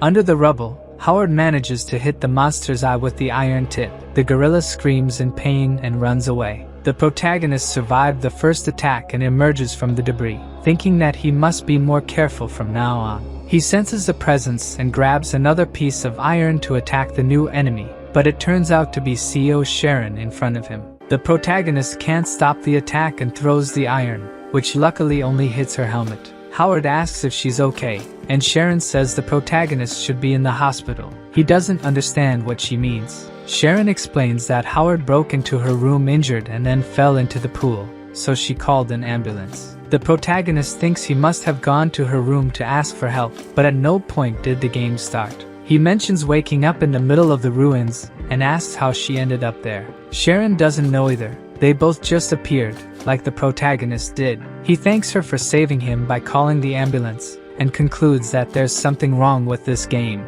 Sharon asks him to save those words for another time, and, since he's good at throwing things, he should be able to help her. The protagonist is confused by her request, and she shows him a distant city in ruins, asking if it looks familiar. Looking closely, Howard is surprised, realizing it's the ruin of the building where he works. Judging by the state of the building and others around it, Sharon says they must have traveled between 300 and 400 years in time. The water around them also looks caustic, and the sea level keeps rising. The protagonist understands that the world is ending. To Sharon, they aren't the only surviving humans, and she might find a habitable place. The only problem is the monsters, but if Howard works with her, she can lead while he takes care of their security. The protagonist asks if she's not afraid, considering that she's making plans after realizing they time traveled. Sharon tells him that survival is the only goal in this world. Walking in the middle of a desert, Sharon asks if Howard was a dart-throwing athlete, but he says it was just a hobby. He didn't expect her to remember his name, since she didn't pay attention when they first greeted each other. At that moment, he had no value to Sharon. After climbing a hill, the protagonist agrees that she's a good leader. They spot a kind of fortress, and Sharon says that one can only have friends after valuing oneself. Suddenly, the protagonist covers her mouth, and they hide in a ravine. Above them, a giant centipede is passing by. Howard grabs his gun and offers it to Sharon in case she needs to defend herself. She thanks him and says she'll help him if they're in danger. They reach the fortress after the protagonist makes sure there are no monsters nearby. The place is very clean, but it's strange that they haven't seen any humans, until Howard finds something that surprises him, a kind of military fortress. Sharon notices what appears to be an eagle's nest on top, although a nest shouldn't be that large. She barely finishes speaking when the protagonist tells her to move away. A giant, radioactive-looking eagle is attacking. Sharon tells the protagonist to hide, but he doesn't take a single step, only telling her to protect herself. She thinks he's crazy. There's no way he can kill a monster like that with pieces of iron, but that's exactly what he's planning. The protagonist remembers when Josh held a knife to his neck and he did nothing to defend himself, only listening to Josh talk about how easily he could be destroyed and how, even if he wanted to, Howard wouldn't be his boss. When this dream ends, the protagonist wants to remember at least how fearless and brave he can be. The eagle approaches, and Howard is ready to throw his iron darts. He starts throwing them one after another, and they all hit the winged monster precisely. Sharon watches the protagonist's feet in surprise, and the monster falls defeated to the ground. As the monster falls, a green liquid hits Howard, who screams in pain as if he's being burned. Sharon runs towards him, telling him not to touch the caustic liquid. When she gets close, it seems to be too late. Smoke is coming out of the protagonist's wounds, and he continues screaming in pain. Suddenly, the fortress makes a noise, and a robot emerges from it, saying it detected an injured human and activates its medical system. A needle appears on the robot's arm, and it injects it into the protagonist's back, who seems to be receiving an electric shock. With this, the robot runs out of energy and shuts down, and the protagonist also faints. Sometime later, the protagonist wakes up with strange hair and asks where they are. Sharon explains that they are in the fortress, and thanks to the robot's medication, his wounds have been healed. She plugged the robot into the socket and hopes it can tell them about the place when it wakes up. The robot wakes up, alerting that there's a large, dirty area, and rushes to clean it up. It approaches the monster's remains and sets fire to the carcass. Sharon says the robot must have advanced technology, and there must be a code to activate it. She remembers the numbers written on its body and calls the robot.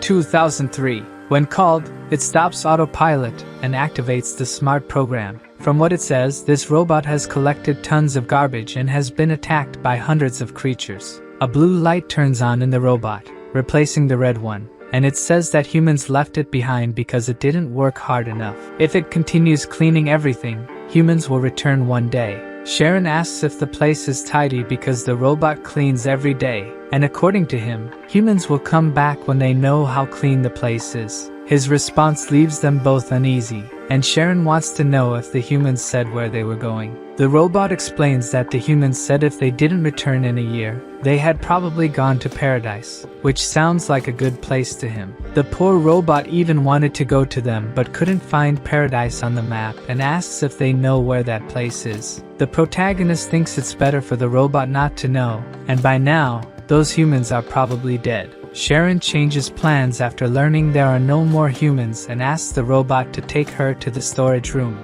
Watching how she adapts her plans, Howard thinks the girl is truly unshakable. In the warehouse, there are weapons but no ammunition, compressed energy bars, and a medicine called Medusa's Tears, used to heal wounds but harmful if used excessively. The protagonist is worried because that's what the robot used to heal him, but the robot explains he'll be fine. The only effect is that his hair grew. However, the medicine can't completely fix the nervous system, and humans who used too much ended up in a vegetative state. There's also a reservoir and a power supply center. Sharon asks why the robot didn't recharge if there was power, but he couldn't use those resources without permission. She says machines will always be machines and asks the robot to show the rest of the place. The girl can't understand the language people were using, and the robot arrives with a map for her. On the way, his wheel breaks, and he falls to the ground, needing good maintenance. Sharon doesn't try to help, she just asks if he can read what was written. The robot says humans used scribbles so all intelligent animals could understand their stories, and since the language wasn't recorded in him, he can read it. These humans prepared for when their civilization wasn't there anymore.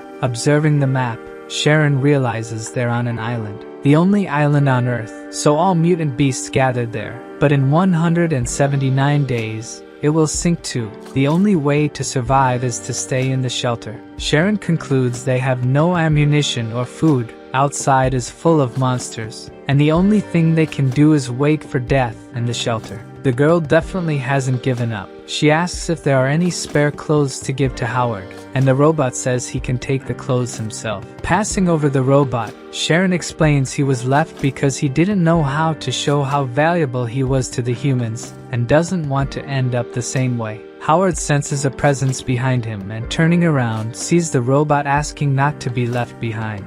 He pleads, saying he can still work clean, he just wants to stay with the humans. The robot remembers the time spent with humans and continues pleading that he's useful. Even without knowing what paradise is like, he'll make this place even cleaner than there. Howard lifts the robot and fits the piece that fell. He asks the robot how to fix it correctly, and the robot mentions a room where engineers used to repair robots. Howard says there are no engineers here, but he will try anyway. That's when he hears the door opening again, but this time it's Sharon who appears to take a shower too. She says the world is ending, so there's no need to be ashamed.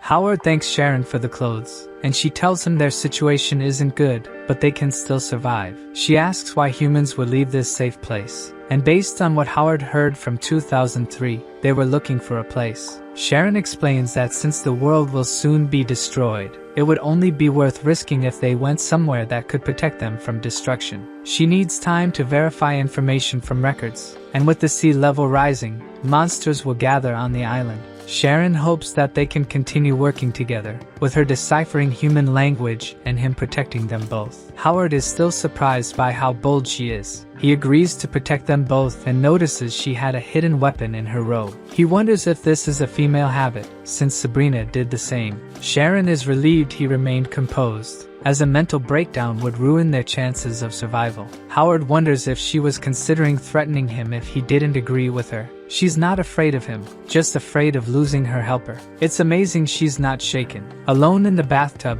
Sharon thinks the protagonist is just an ordinary person and will be easy to deal with. Repairing the robot, Howard thought it was broken since it didn't say anything, but the robot explains it can't fully understand human language. Howard doesn't care what Sharon does as long as it doesn't interfere with his beast-killing training. The robot warns fighting beasts is dangerous, but Howard has no choice, having almost been destroyed by them in his own world. He vents about his problems and how everything he achieved was crushed effortlessly by someone. For him, death is surrendering or fleeing, so he'll move forward. The robot asks if the other world would be paradise. Howard explains his paradise is being home. If he can overcome this challenge, he can save that home. The robot is excited to help and would like to heal him. Howard asks not to be called Master, unless it's a robot more like a girl. On the second day of the challenge, Sharon notices Howard has readied the robot, the closest thing to a warrior he has. The robot shows Howard the giant arrows humans used to use, placed in carts around the walls for defense against monsters. Leaving the warehouse, they encounter Sharon, and Howard explains he's going monster hunting, as agreed. Sharon finds it unnecessary. Records from 3 years ago showed too many monsters for Howard to handle. It's better he just keeps the place secure. With only 180 days, Howard doesn't want to wait for the monsters to attack. She says he's creating problems for himself. Even if he can kill the creatures, it's risky. They can't make mistakes until they find the sanctuary. Then they should be ready to fight with all their might. Howard gets irritated, asking if she's trying to dictate what he should do in his own world. He remembers many are trying to take his life and needs to get stronger. He doesn't care what happens to the world, and if she doesn't like it, she can leave anytime. Sharon likes his attitude and wishes him a safe journey. Howard leaves with the robot, thinking these NPC conversations are pointless. Sharon reflects that Howard doesn't seem like a mediocre man, but she has no idea what he's thinking. She feels haunted by a snake, a voice asking her worth, and she tells it to shut up. Instead, many voices call for her to join them. Sharon ties her hair back,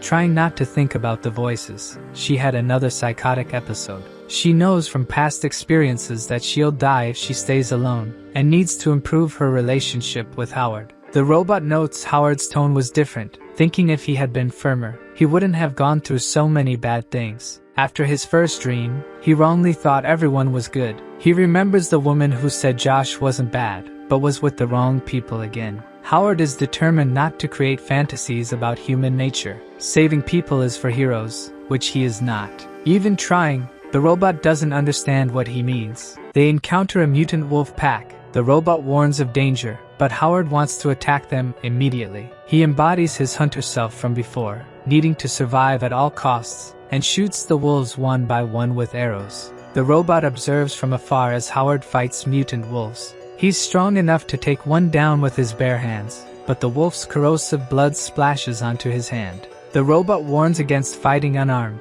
but Howard insists it's part of his training. In the distance, 2003 spots a shelter tent, and underneath it, they find a box also from the shelter. Inside is a cylinder of wheat seeds, and the robot reveals that wheat is the camp's symbol, named Wheat Shelter.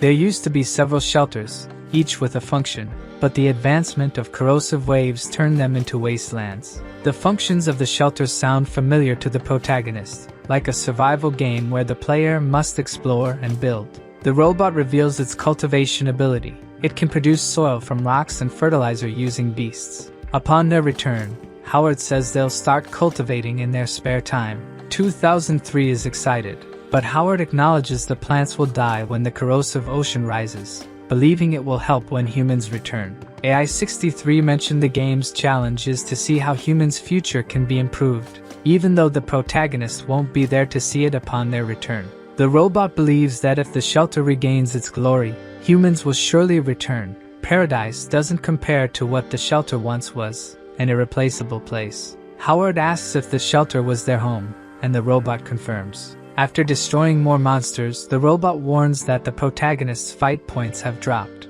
Howard doesn't understand, so the robot explains it calculates based on creature power and fight status. Howard peaked at 90 points and has been declining. He doesn't get it since he's winning fights, But according to the robot, his focus has shifted away from the fight, as if he's just releasing his anger. Howard thinks in real life, enemies are people and social pressure. Not everything can be solved with fists. The robot wishes Howard could make that world his home, but without his family, it can't truly be called home. Back at the shelter, Sharon praises Howard for bringing seeds, and he asks about the beast outside. She thought its body would attract more beasts, so she cleaned it. Howard is surprised by her diligence and plans to hunt another beast for fertilizer the next day. He tries to bite into a food bar, but can't. His muscles may have been greatly affected by corrosive liquids. Howard gets the idea to soften it in water. Sharon definitely noticed something's wrong with him. The healing medicine is running out.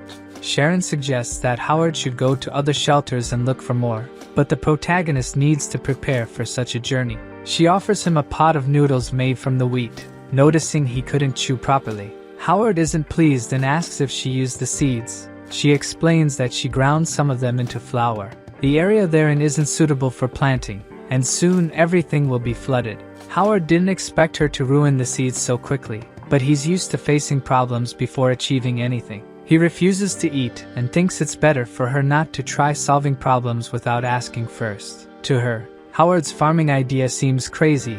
Maybe the robot's attempt to win their sympathy is the problem. On the third day of the challenge, Howard is preparing to explore the abandoned camps. Then, Sharon appears, saying she found records that could improve the robot's functions. The protagonist wants to know if it really works, but that doesn't matter to her. The robot is old and not in good shape.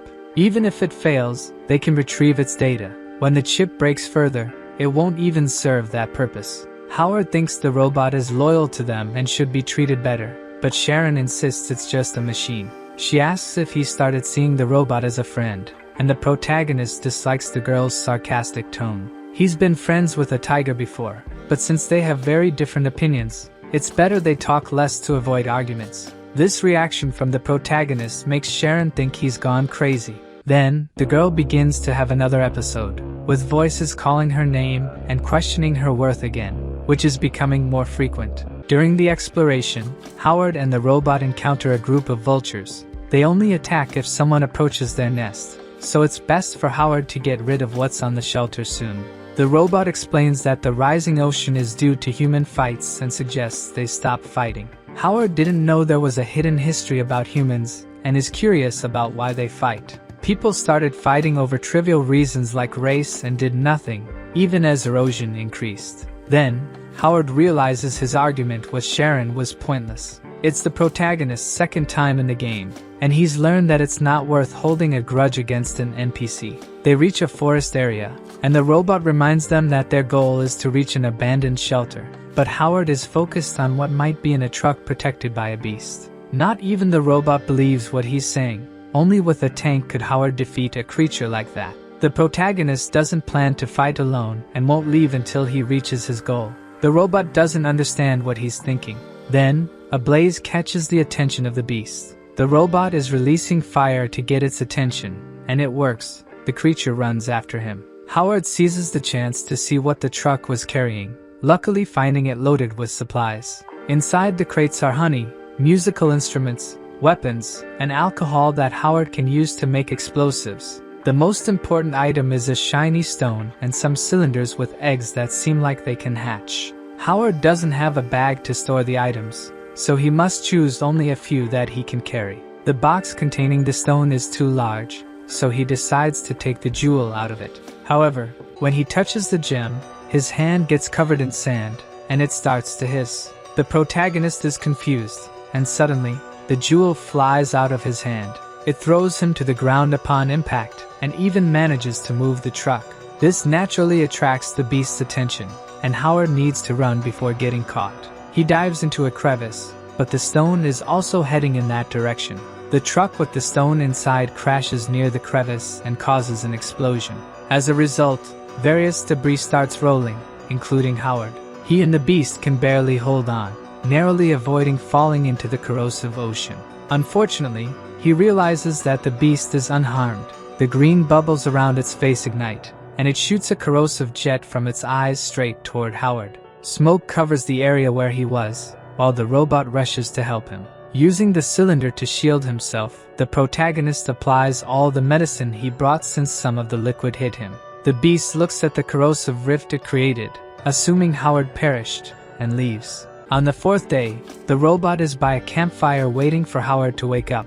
The protagonist finally awakens. It's the first time the robot has encountered a human with such strong will to survive. Howard mentions he's used to taking risks, but this attack was worse than the wolves from the previous dream. He asks about the red jewel, and the robot explains it's an energy core, the most precious thing in the world. Rubbing it with sand charges it with energy, and if rubbed too much, it explodes. The shelter's energy core works the same way. That's why there should be something protecting the jewel from dust. Howard asks if there are other items that could explode if he gets close, but the robot only warns that now that he's marked by the acidic liquid of the region's lizard leader, he could be attacked at any time.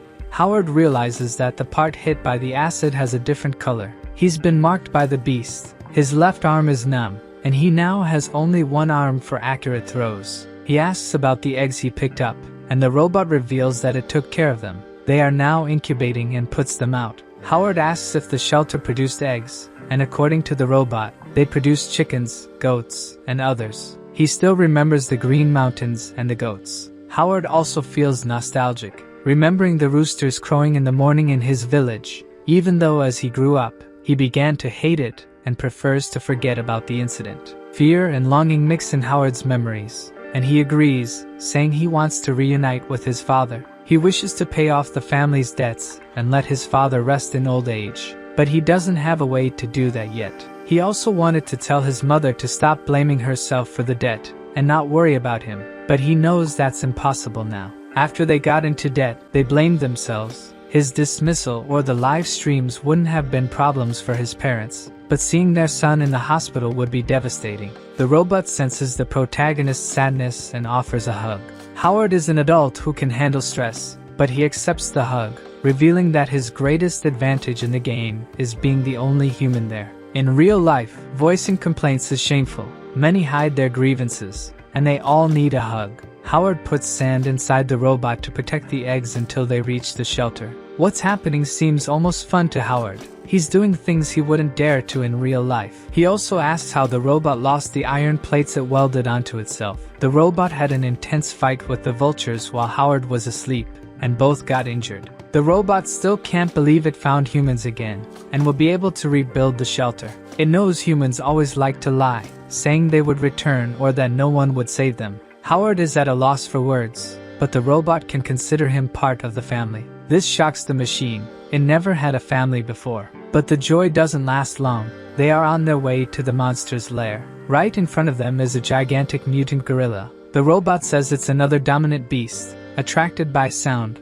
likely due to the previous explosion. The gorilla has entered the lizard's territory, and it won't end well when the lizard finds out. This will be good for Howard. He can go unnoticed while the two beasts fight and reach the shelter. Vultures are flying near the walls of the shelter. Howard realizes they were attacked, and the beast's nest that was above the shelter is on fire. An arrow flies close to him, hits the wall, and explodes shortly afterward. Then, Sharon appears from behind a wall and asks if he's okay. She was worried about him disappearing, but Howard thinks she aimed the arrow at him and asks if she killed the beasts on the ground and managed to burn the nest. While he was away, the beasts attacked, and she noticed the bird's interest in the nest, so she burned it. She also discovered about the energy core and cut pieces of it to make explosives. The only problem is that she gets very nervous when she shoots. This time, Howard acknowledges that she's amazing for doing all this, but she grabs his hand, asking him to stay in the shelter for a few more days. Sharon found out that humans probably fled to a place called Under the Moon. Since Howard is being pursued by the giant lizard, they wouldn't be able to reach that place. For now, it's better for her to protect the shelter while he fights this beast. The robot needs to recharge and put the eggs in the shelter's incubator, and Howard explains to Sharon about the eggs and asks her to take care of them when they hatch. Sharon agrees. Unexpectedly, she likes small animals. The protagonist notices she's different and asks if something happened while he was away, but she just says he doesn't need to worry. Sharon's explosive spears are very useful, although she has only a few. According to the robot's radar, none of the beasts chasing Howard have been seen so far, but its radar has a short range since it was used to track lost animals. Suddenly, the shelter is hit by something, and the power goes out. Howard thinks it's the lizard attacking, but the robot says its radar didn't detect anything. Then, Sharon appears, saying not to worry. The power room has a leak, although she doesn't know how that happened. The robot remembers that the eggs will spoil without the incubator running, but a pile of rubble is blocking their path to the eggs. Sharon warns that the power is back on, but it's too late. Only one egg survived in the incubator. Howard decides to put the eggs back in the robot's incubator, and Sharon doesn't like the idea, since only one survived. She says it was just an accident and will take care of them next time, but Howard explains that to the robot. The eggs weren't just eggs, they represented hope. This time, she doesn't hold back. Sharon shouts that the robot is just a machine, she wants that egg back. Howard thought they had started to understand each other, and the robot asks them not to fight. Then, its radar alerts, the lizard beast is nearby. Howard asks the robot to stay in the shelter to protect the eggs, but the robot wouldn't leave its family and goes along, so the protagonist asks it not to get involved in the fight. This definitely seems crazy to Sharon. Once again, she has an episode where the snake in her illusion says it will always be with her. Both of them run out of the wall, and the lizard is coming towards them. The protagonist's idea is to lead the beast to the mountains, far from the shelter. As they run through a crevice, the lizard follows them along the top of the valley. The lizard knows it would be at a disadvantage in the crevice, so it goes along the top. Howard decides to use the explosives and throws one towards the beast. The robot warns that the protagonist threw it too far from the target, but that was his intention. Howard wanted to buy time and asks how far the beast is. According to the robot, it has increased speed and can reach them at any moment. Soon, they'll be in open ground, and that's when the protagonist will create a mess. Howard continues to provoke explosions through the crevice. The robot warns that if they continue straight, they will reach the corrosive sea, so Howard asks it to turn right while buying time. Suddenly, they stop. The gorilla from the beginning of the game is in front of them, and right behind it is the lizard. Howard says the mountain to his right is very worn down and asks the robot to follow him. The protagonist is between the two beasts, fires the last spear, and asks the robot to run. The rocks explode, and the beasts fight each other, while the protagonist hides in the crevice he created in the rocks. The hole is fragile and won't last long. Outside, the gorilla is winning against the lizard until it spits a jet of corrosive liquid directly into the gorilla's mouth. The monster starts to regurgitate, and once again flees the fight. Howard doesn't miss the opportunity and throws a spear at the lizard, but realizes he won't have enough, so he gathers his strength and throws another one that hits the first and strikes its core. Unaware of the danger, the beast swallows the arrows, and nothing serious happens. Suddenly, its head explodes. The robot celebrates that Howard destroyed a dominant beast, while the protagonist complains that all he achieved in this game was sweat. He notices the robot has started shaking. It warns that the egg in its incubator is hatching. The weather suddenly changes. The protagonist asks the robot what's happening because the change doesn't seem normal. The annual farmer typhoon is coming. In the next 48 hours, there will be acid rain and sandstorms. Disasters start in 10 minutes, and the only thing possible in that time is to dig a hideout with the remaining bomb. Howard hears a familiar beep and asks if the robot hears it too, but it is focused on the hatching egg. Meanwhile, the sound becomes more frequent, and Howard knows somehow it represents danger. Then he remembers it's the sound of a time bomb in shooting games. Howard looks back and notices the lizard's body is covered in green bubbles, and the sound is coming from them. The bubbles burst, throwing the robot and the protagonist. Howard screams as his eye is hit by the green, corrosive liquid. Meanwhile, several vultures are coming toward him, attracted by the lizard's body. The protagonist uses the 3 medicine vials to heal himself, and a lot of smoke comes out of his body. He finds a fragment of the core, and before the vultures get close, he kicks the small vial that hits the rock and explodes, throwing him backward. The explosion creates a cave, and entering it is Howard's only chance to survive. The protagonist tries to reach the cave but is attacked by a vulture and is left almost powerless on the ground. Howard thinks he should have acted better and will die if he stays there. Another vulture tries to attack him, but this time the robot manages to pull him away. While pulling Howard, the robot injects a little more medicine into him.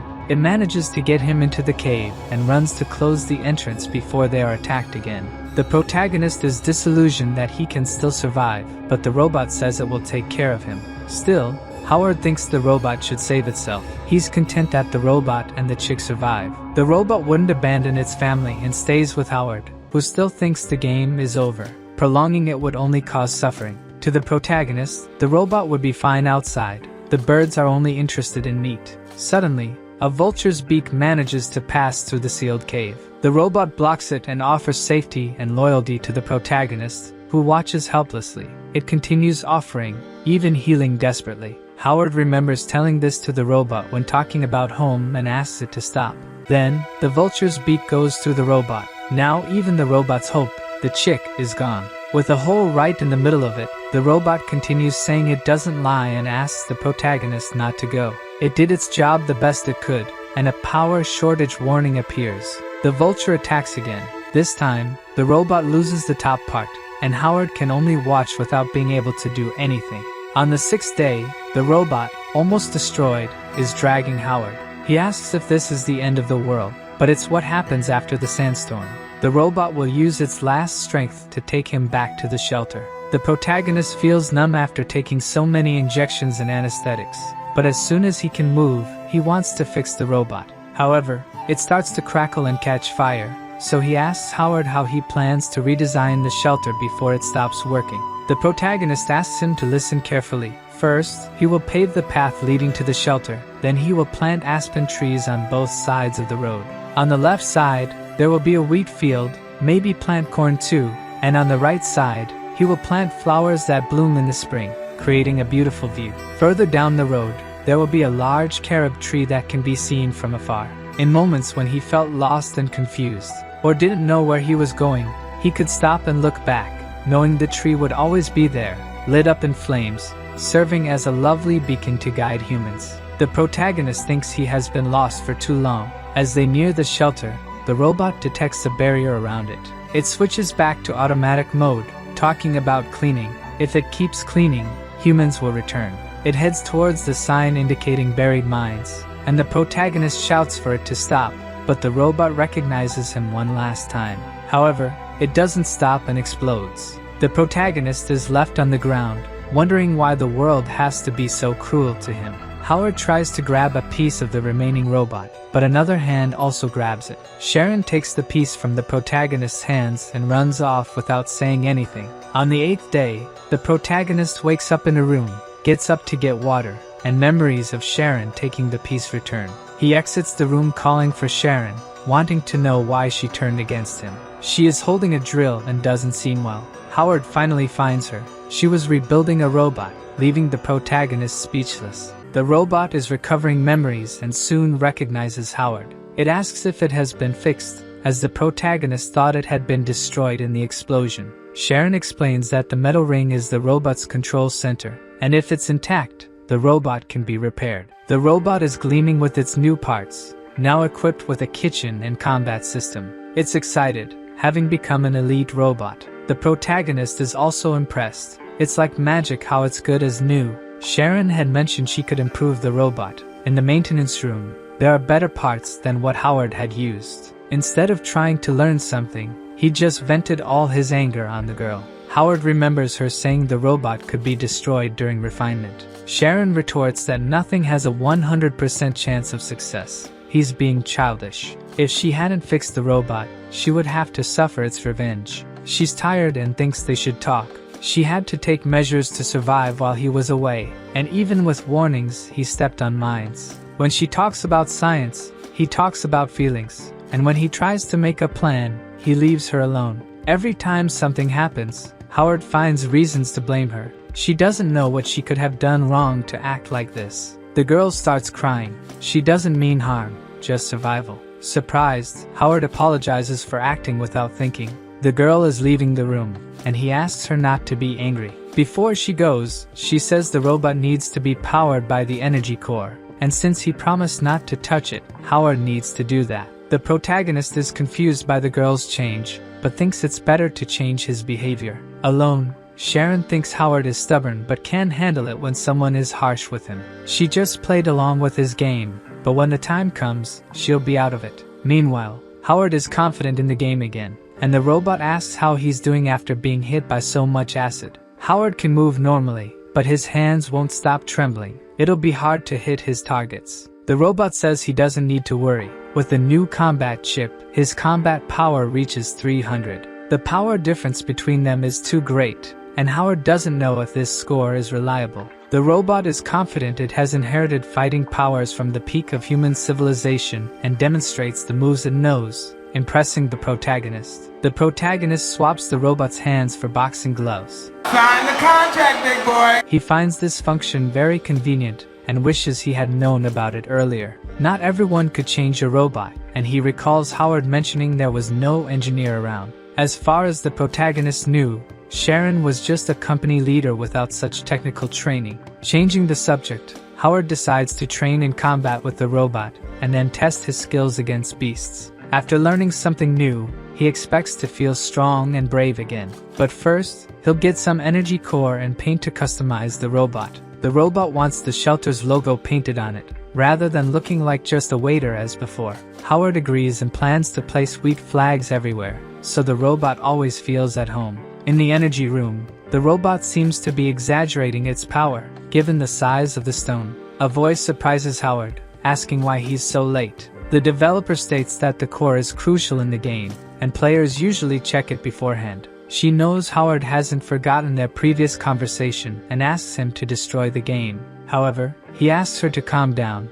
as he's not ready for that yet. The developer warns Howard not to be swayed by desires, questioning if the laws are ready for the game's launch, as millions of players will gain real-life powers. She suggests that Howard can choose between being an unnamed hero or a sinner, and that they can stop everything before it's too late. She explains that the game's final reward is the ability to live forever. How many people would resist such temptation? Even the protagonist had never considered how fantastic the precise aiming ability he gained was. Together, they can stop all this before it's too late. The protagonist never wanted to be a hero. He's just an ordinary person but asks how he can help.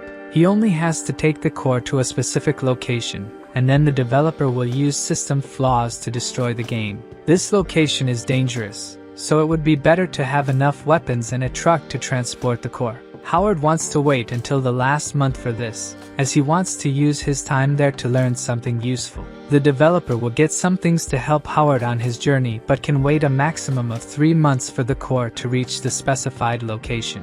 After that, he can go to her to solidify his memories. When he wakes up, he will remember everything, including what he learned in the game. After their conversation, Howard paints the robot with the shelter's colors and logo and energizes it with a core fragment. The developer also mentioned that Sharon had overused the core, so she had cut off the energy earlier. The robot asks why Howard seems sad again, but he says it's okay and that they should cherish the moments they have together. Howard wants to see how strong the robot's 300 combat points are. So, the robot stands taller and punches the protagonist in the face. The opponent is concerned if he hit Howard too hard, but the protagonist thinks it's nothing compared to the sulfuric acid he faced. They continue the training, and Howard keeps losing the fight to the robot. The robot states that the protagonist only has 50 combat points unarmed, hence the machine's superiority. Then, Howard asks if the robot can calculate someone's value just from their description. He recounts how a guy alone, unarmed, defeated over 20 armed people. Based on what he heard, that's what Josh did. According to the robot's calculations, such a person would have at least 3,000 combat points. This leads the protagonist to think that someone so powerful could defeat even a mutant beast. But for the robot, there wouldn't be a human that strong. Howard remembers Josh saying he didn't want to harm his parents, or a man named Lao Tang. Still pondering, the protagonist asks if conquering the desert will reach 3,000 combat points. The robot concludes that after everything Howard has been through, he can do anything, and it will help.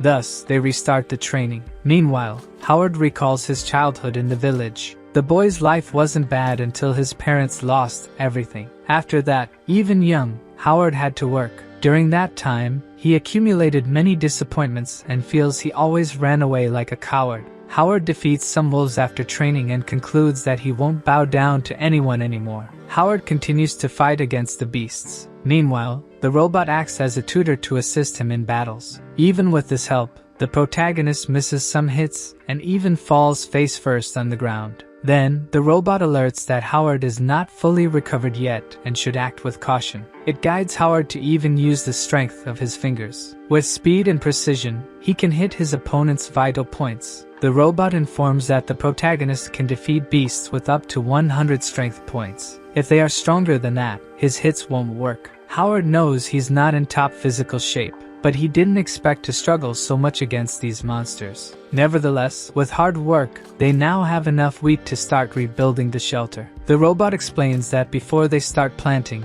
they need to protect the area from the wind and fix the sand. Since the area around the shelter is taken care of, they just need to mix some lime into the soil and can use monsters as fertilizer. Because the shelter is focused on planting, there are several pieces that the robot can use for that. With the energy core recharged, it's now possible to work 24 hours every day. Howard asks if he can help his friend, but the robot thinks it's better for the protagonist to keep training. Sharon watches Howard train during the night. To her, the protagonist is pushing himself too hard, unnecessarily. She notices that his hands are still trembling, which must be an effect of the corrosion that hit him before. But Sharon's planning is over, and now she'll need his work. Exhausted from training, Howard falls asleep outside the shelter. He is awakened by Sharon, who says she has something for him. The protagonist is totally surprised by what he sees. Sharon has made an exoskeleton to help Howard fight after noticing his difficulties. She even says that this was easier than assembling a robot, as if it were something simple to do. Sharon knows that Howard won't stop fighting, so at least this way, he'll be safer, and taking advantage, she asks him for something. Sharon shows a map and asks for the items marked on the locations. The map is from 10 years ago and shows several abandoned shelters. Unfortunately, Sharon couldn't find details about the shelters in the records. Howard sees in the records that the combat value of a shelter is 100,000, meaning hand-to-hand combat is impossible. With the power of the monsters around, the protagonist will need more offensive capability. He decides to leave on the same day, and Sharon asks if he'll need anything for the journey. She also asks him to bring back some animal if he can.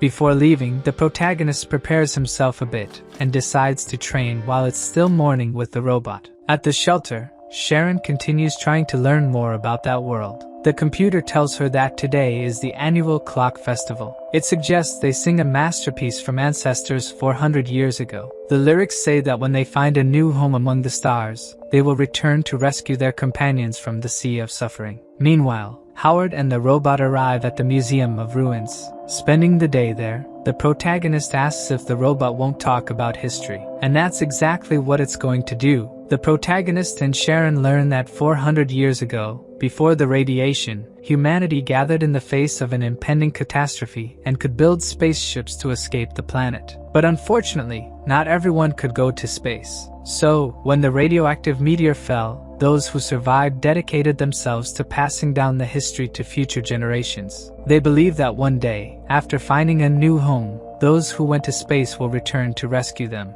A century after the catastrophe, the radioactive beasts appeared. Initially, this wasn't a problem because humanity still had the power to destroy them with the remaining technology. But gradually, humanity began to divide again, for trivial reasons. The corrosive sea began to rise, but all they saw were their foolish disputes. And so, they kept losing themselves until reaching the current stage. After learning all this, Sharon thinks that if Howard is as foolish as those humans, they won't survive. The protagonist continues to fight against the mutant beasts in the Museum of Ruins. Inside the museum is a security robot that is activated when the fight gets too close to it. Our robot warns the protagonist that the other is a level C security robot. This robot lacks artificial intelligence and will destroy anything in its path. With the gloves that Sharon made, it will be much easier for Howard to fight against it. The protagonist remembers Sharon saying that the metal ring is the robot's CPU. In this case, it is located right in the opponent's chest. The protagonist manages to dodge the robot's first attack and approaches to remove the ring from its chest. Without much effort, Howard successfully removes the ring and defeats the security robot.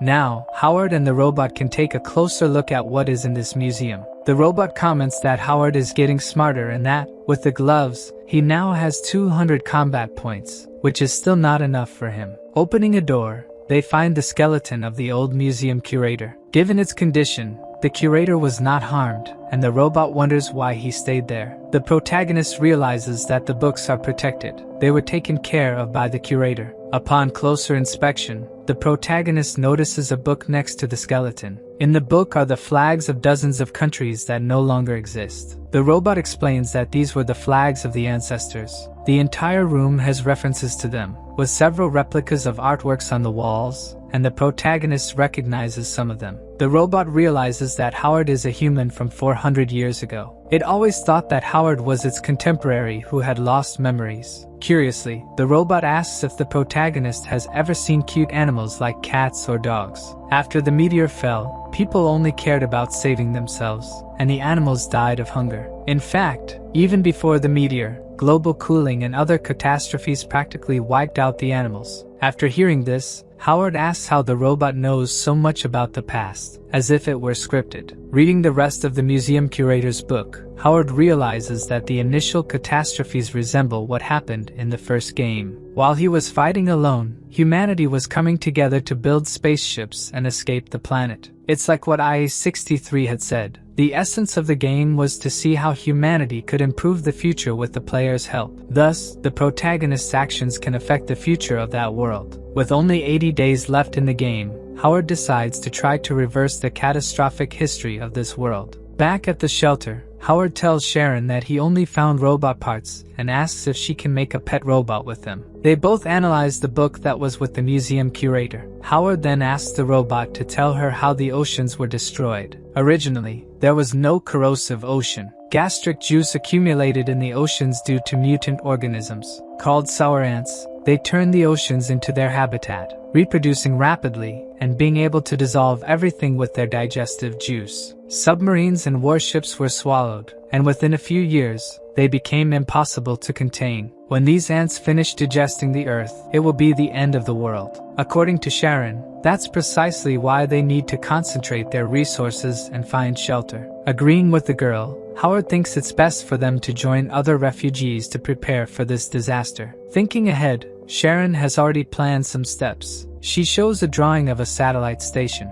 The plan is for Howard to collect the materials, Sharon to assemble them, and the robot to do the construction work. Suspicious of Sharon's goodwill, the protagonist asks if she's really offering help. Sharon says they've already talked about it, and it's better for them to focus on working together. All of this means a lot to Howard, and he thanks the girl. In her thoughts, Sharon reflects that the world is too divided, and it will be impossible for them all to work together. Even with a common goal, Sharon plans to separate from Howard after this. For Howard, escaping the imminent end means that real-life problems won't be impossible to solve either. Determined, he goes to the various regions Sharon marked on the map in search of resources, battling various beasts at each location. Meanwhile, Sharon and the robot assemble the materials the protagonist brought. After 2 weeks, their antenna is ready. Sharon plans to use this antenna to locate the Sumoon shelter. Howard waits for good news and spends time with the robot. He found some trees in the shelters he visited, and the robot is excited about planting them.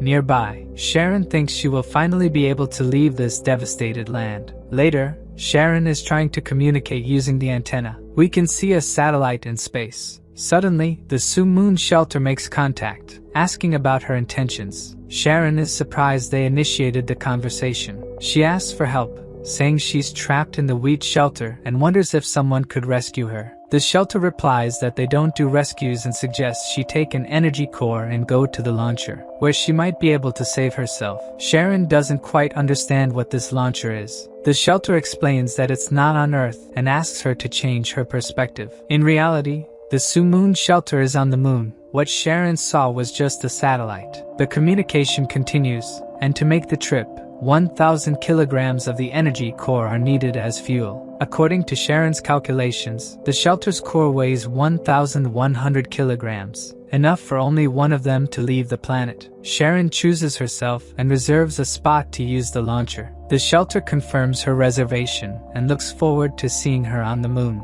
Sharon sits next to Howard to observe the tree he planted. She mentions not finding the shelter, and Howard suggests it might be hidden somewhere. Sharon decides to search for the shelter again and asks if she can help him with anything, if he has any wishes or if there's something he's anxious or thinking about. The protagonist finds these questions a bit strange, as if she wants to hold on to his last words. But she explains that the end is near, so it's good to fulfill dreams before then. Talking about the end reminds Howard of what was happening before he came to this world. He was almost killed by his colleague. Hearing about this makes Sharon pensive. Howard comments that the blame for what happened lies with him. His partner couldn't wait to start a business with him, and he thinks he should have considered his needs. Howard tells Sharon not to be affected by the approaching end. Now that they are getting along, he will take care of her. The girl smiles and agrees with him. In front of the computer, Sharon receives the coordinates for the launcher. She just needs to get there before the final day. Before that, she has to solve two problems. First, build a powerful combat robot. Sharon knows that many escorts from the shelters were destroyed on the way, and the same will happen if she tries to go to the launcher alone. The second thing is to go to a dangerous abandoned shelter with the robot to get a special transport truck without Howard knowing. To build this combat robot, Sharon asks Howard to collect more materials for her,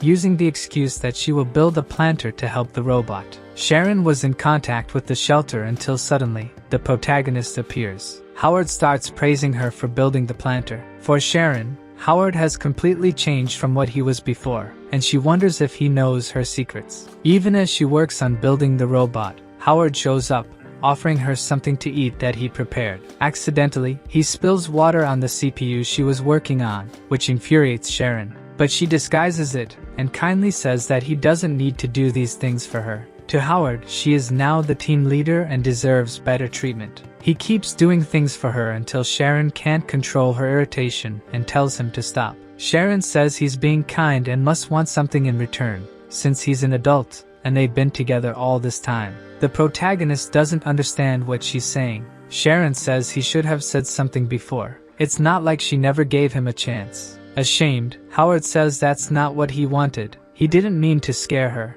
and he shows her a box of sanitary pads he found. Since they've been there for almost a month, she might need them. This time, it's Sharon who feels ashamed of how she acted. She takes the box and says Howard can bring more whenever he finds them. Only in the bathroom can Sharon have peace without being interrupted.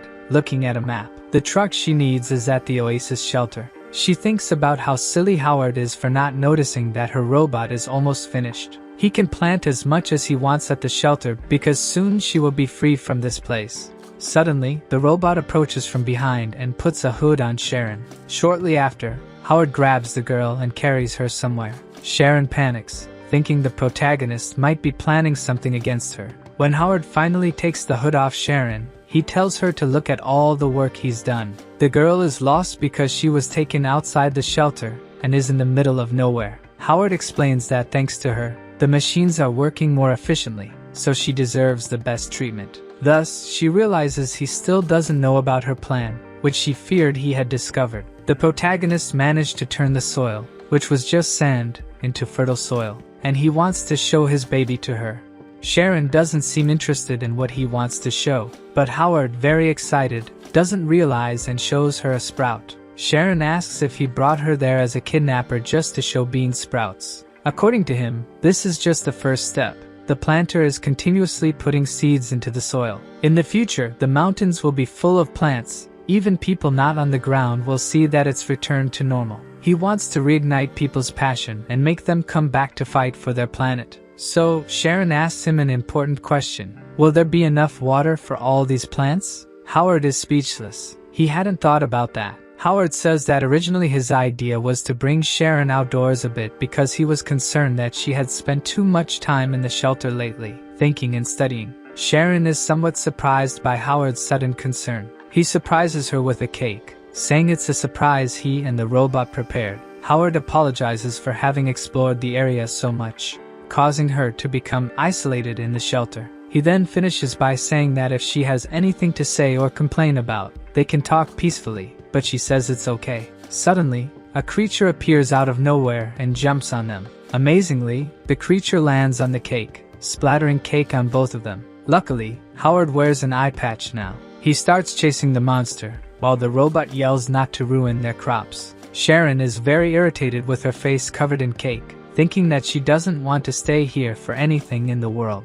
When Howard catches up to the creature, he is astonished by what he sees. A tree he planted just a few days ago is already taller than him. Around the tree is a kind of raccoon holding some white balls in its paws. The robot tells Howard that this is a powerful chemical fertilizer, but Howard could already tell by the smell of the balls. The creature seems to ask Howard to follow it, and Howard thinks there might be more of this fertilizer where the creature wants him to go. Cut to day 35, as we see Sharon tightening a screw. She's in that psychosis again, saying that it's been days since Howard went after the raccoon and still hasn't returned. We see that the screw was the last piece of the robot she just finished building to escape this place. Next, we see her in a dark and frightened place, with faces of evil people saying all kinds of bad things to her. But it was just another one of her crazy dreams. She's in a jeep on her way to another shelter in search of something. The autopilot announces that they've reached the destination known as the Oasis.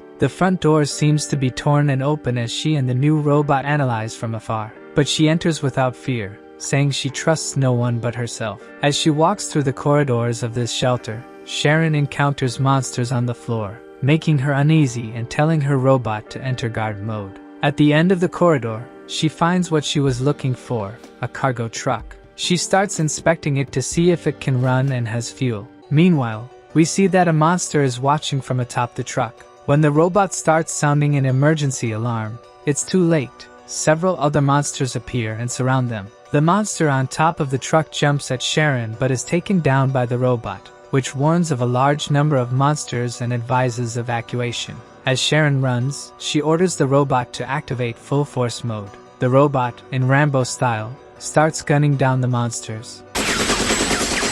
Sharon continues to run as the pursuing monsters fall one by one. She spots the exit right in front of her and tells the robot to keep going while she escapes. But the monsters turn around and start coming through the exit path. To make matters worse, the robot starts signaling low ammo. It switches its weapons to blade arms, but in hand-to-hand combat, the monsters seem to have the numerical advantage. Sharon wonders if she will be able to get out of there alive. She is surrounded by beasts with nowhere to escape. At the last moment, when she thinks she has no more chances, the sound of gunfire echoes down the hallway, and at the end of it are Howard and the robot. The protagonist asks if she doesn't mind acting without her partner. Sharon is in tears. For her, Howard could be dead after all this time missing. The protagonist asks what happened, if she moved. Sharon thanks for being saved, surely reflecting on having acted behind his back. Howard tells her to leave while he covers her. Before leaving, she asks about her truck and her robot left behind.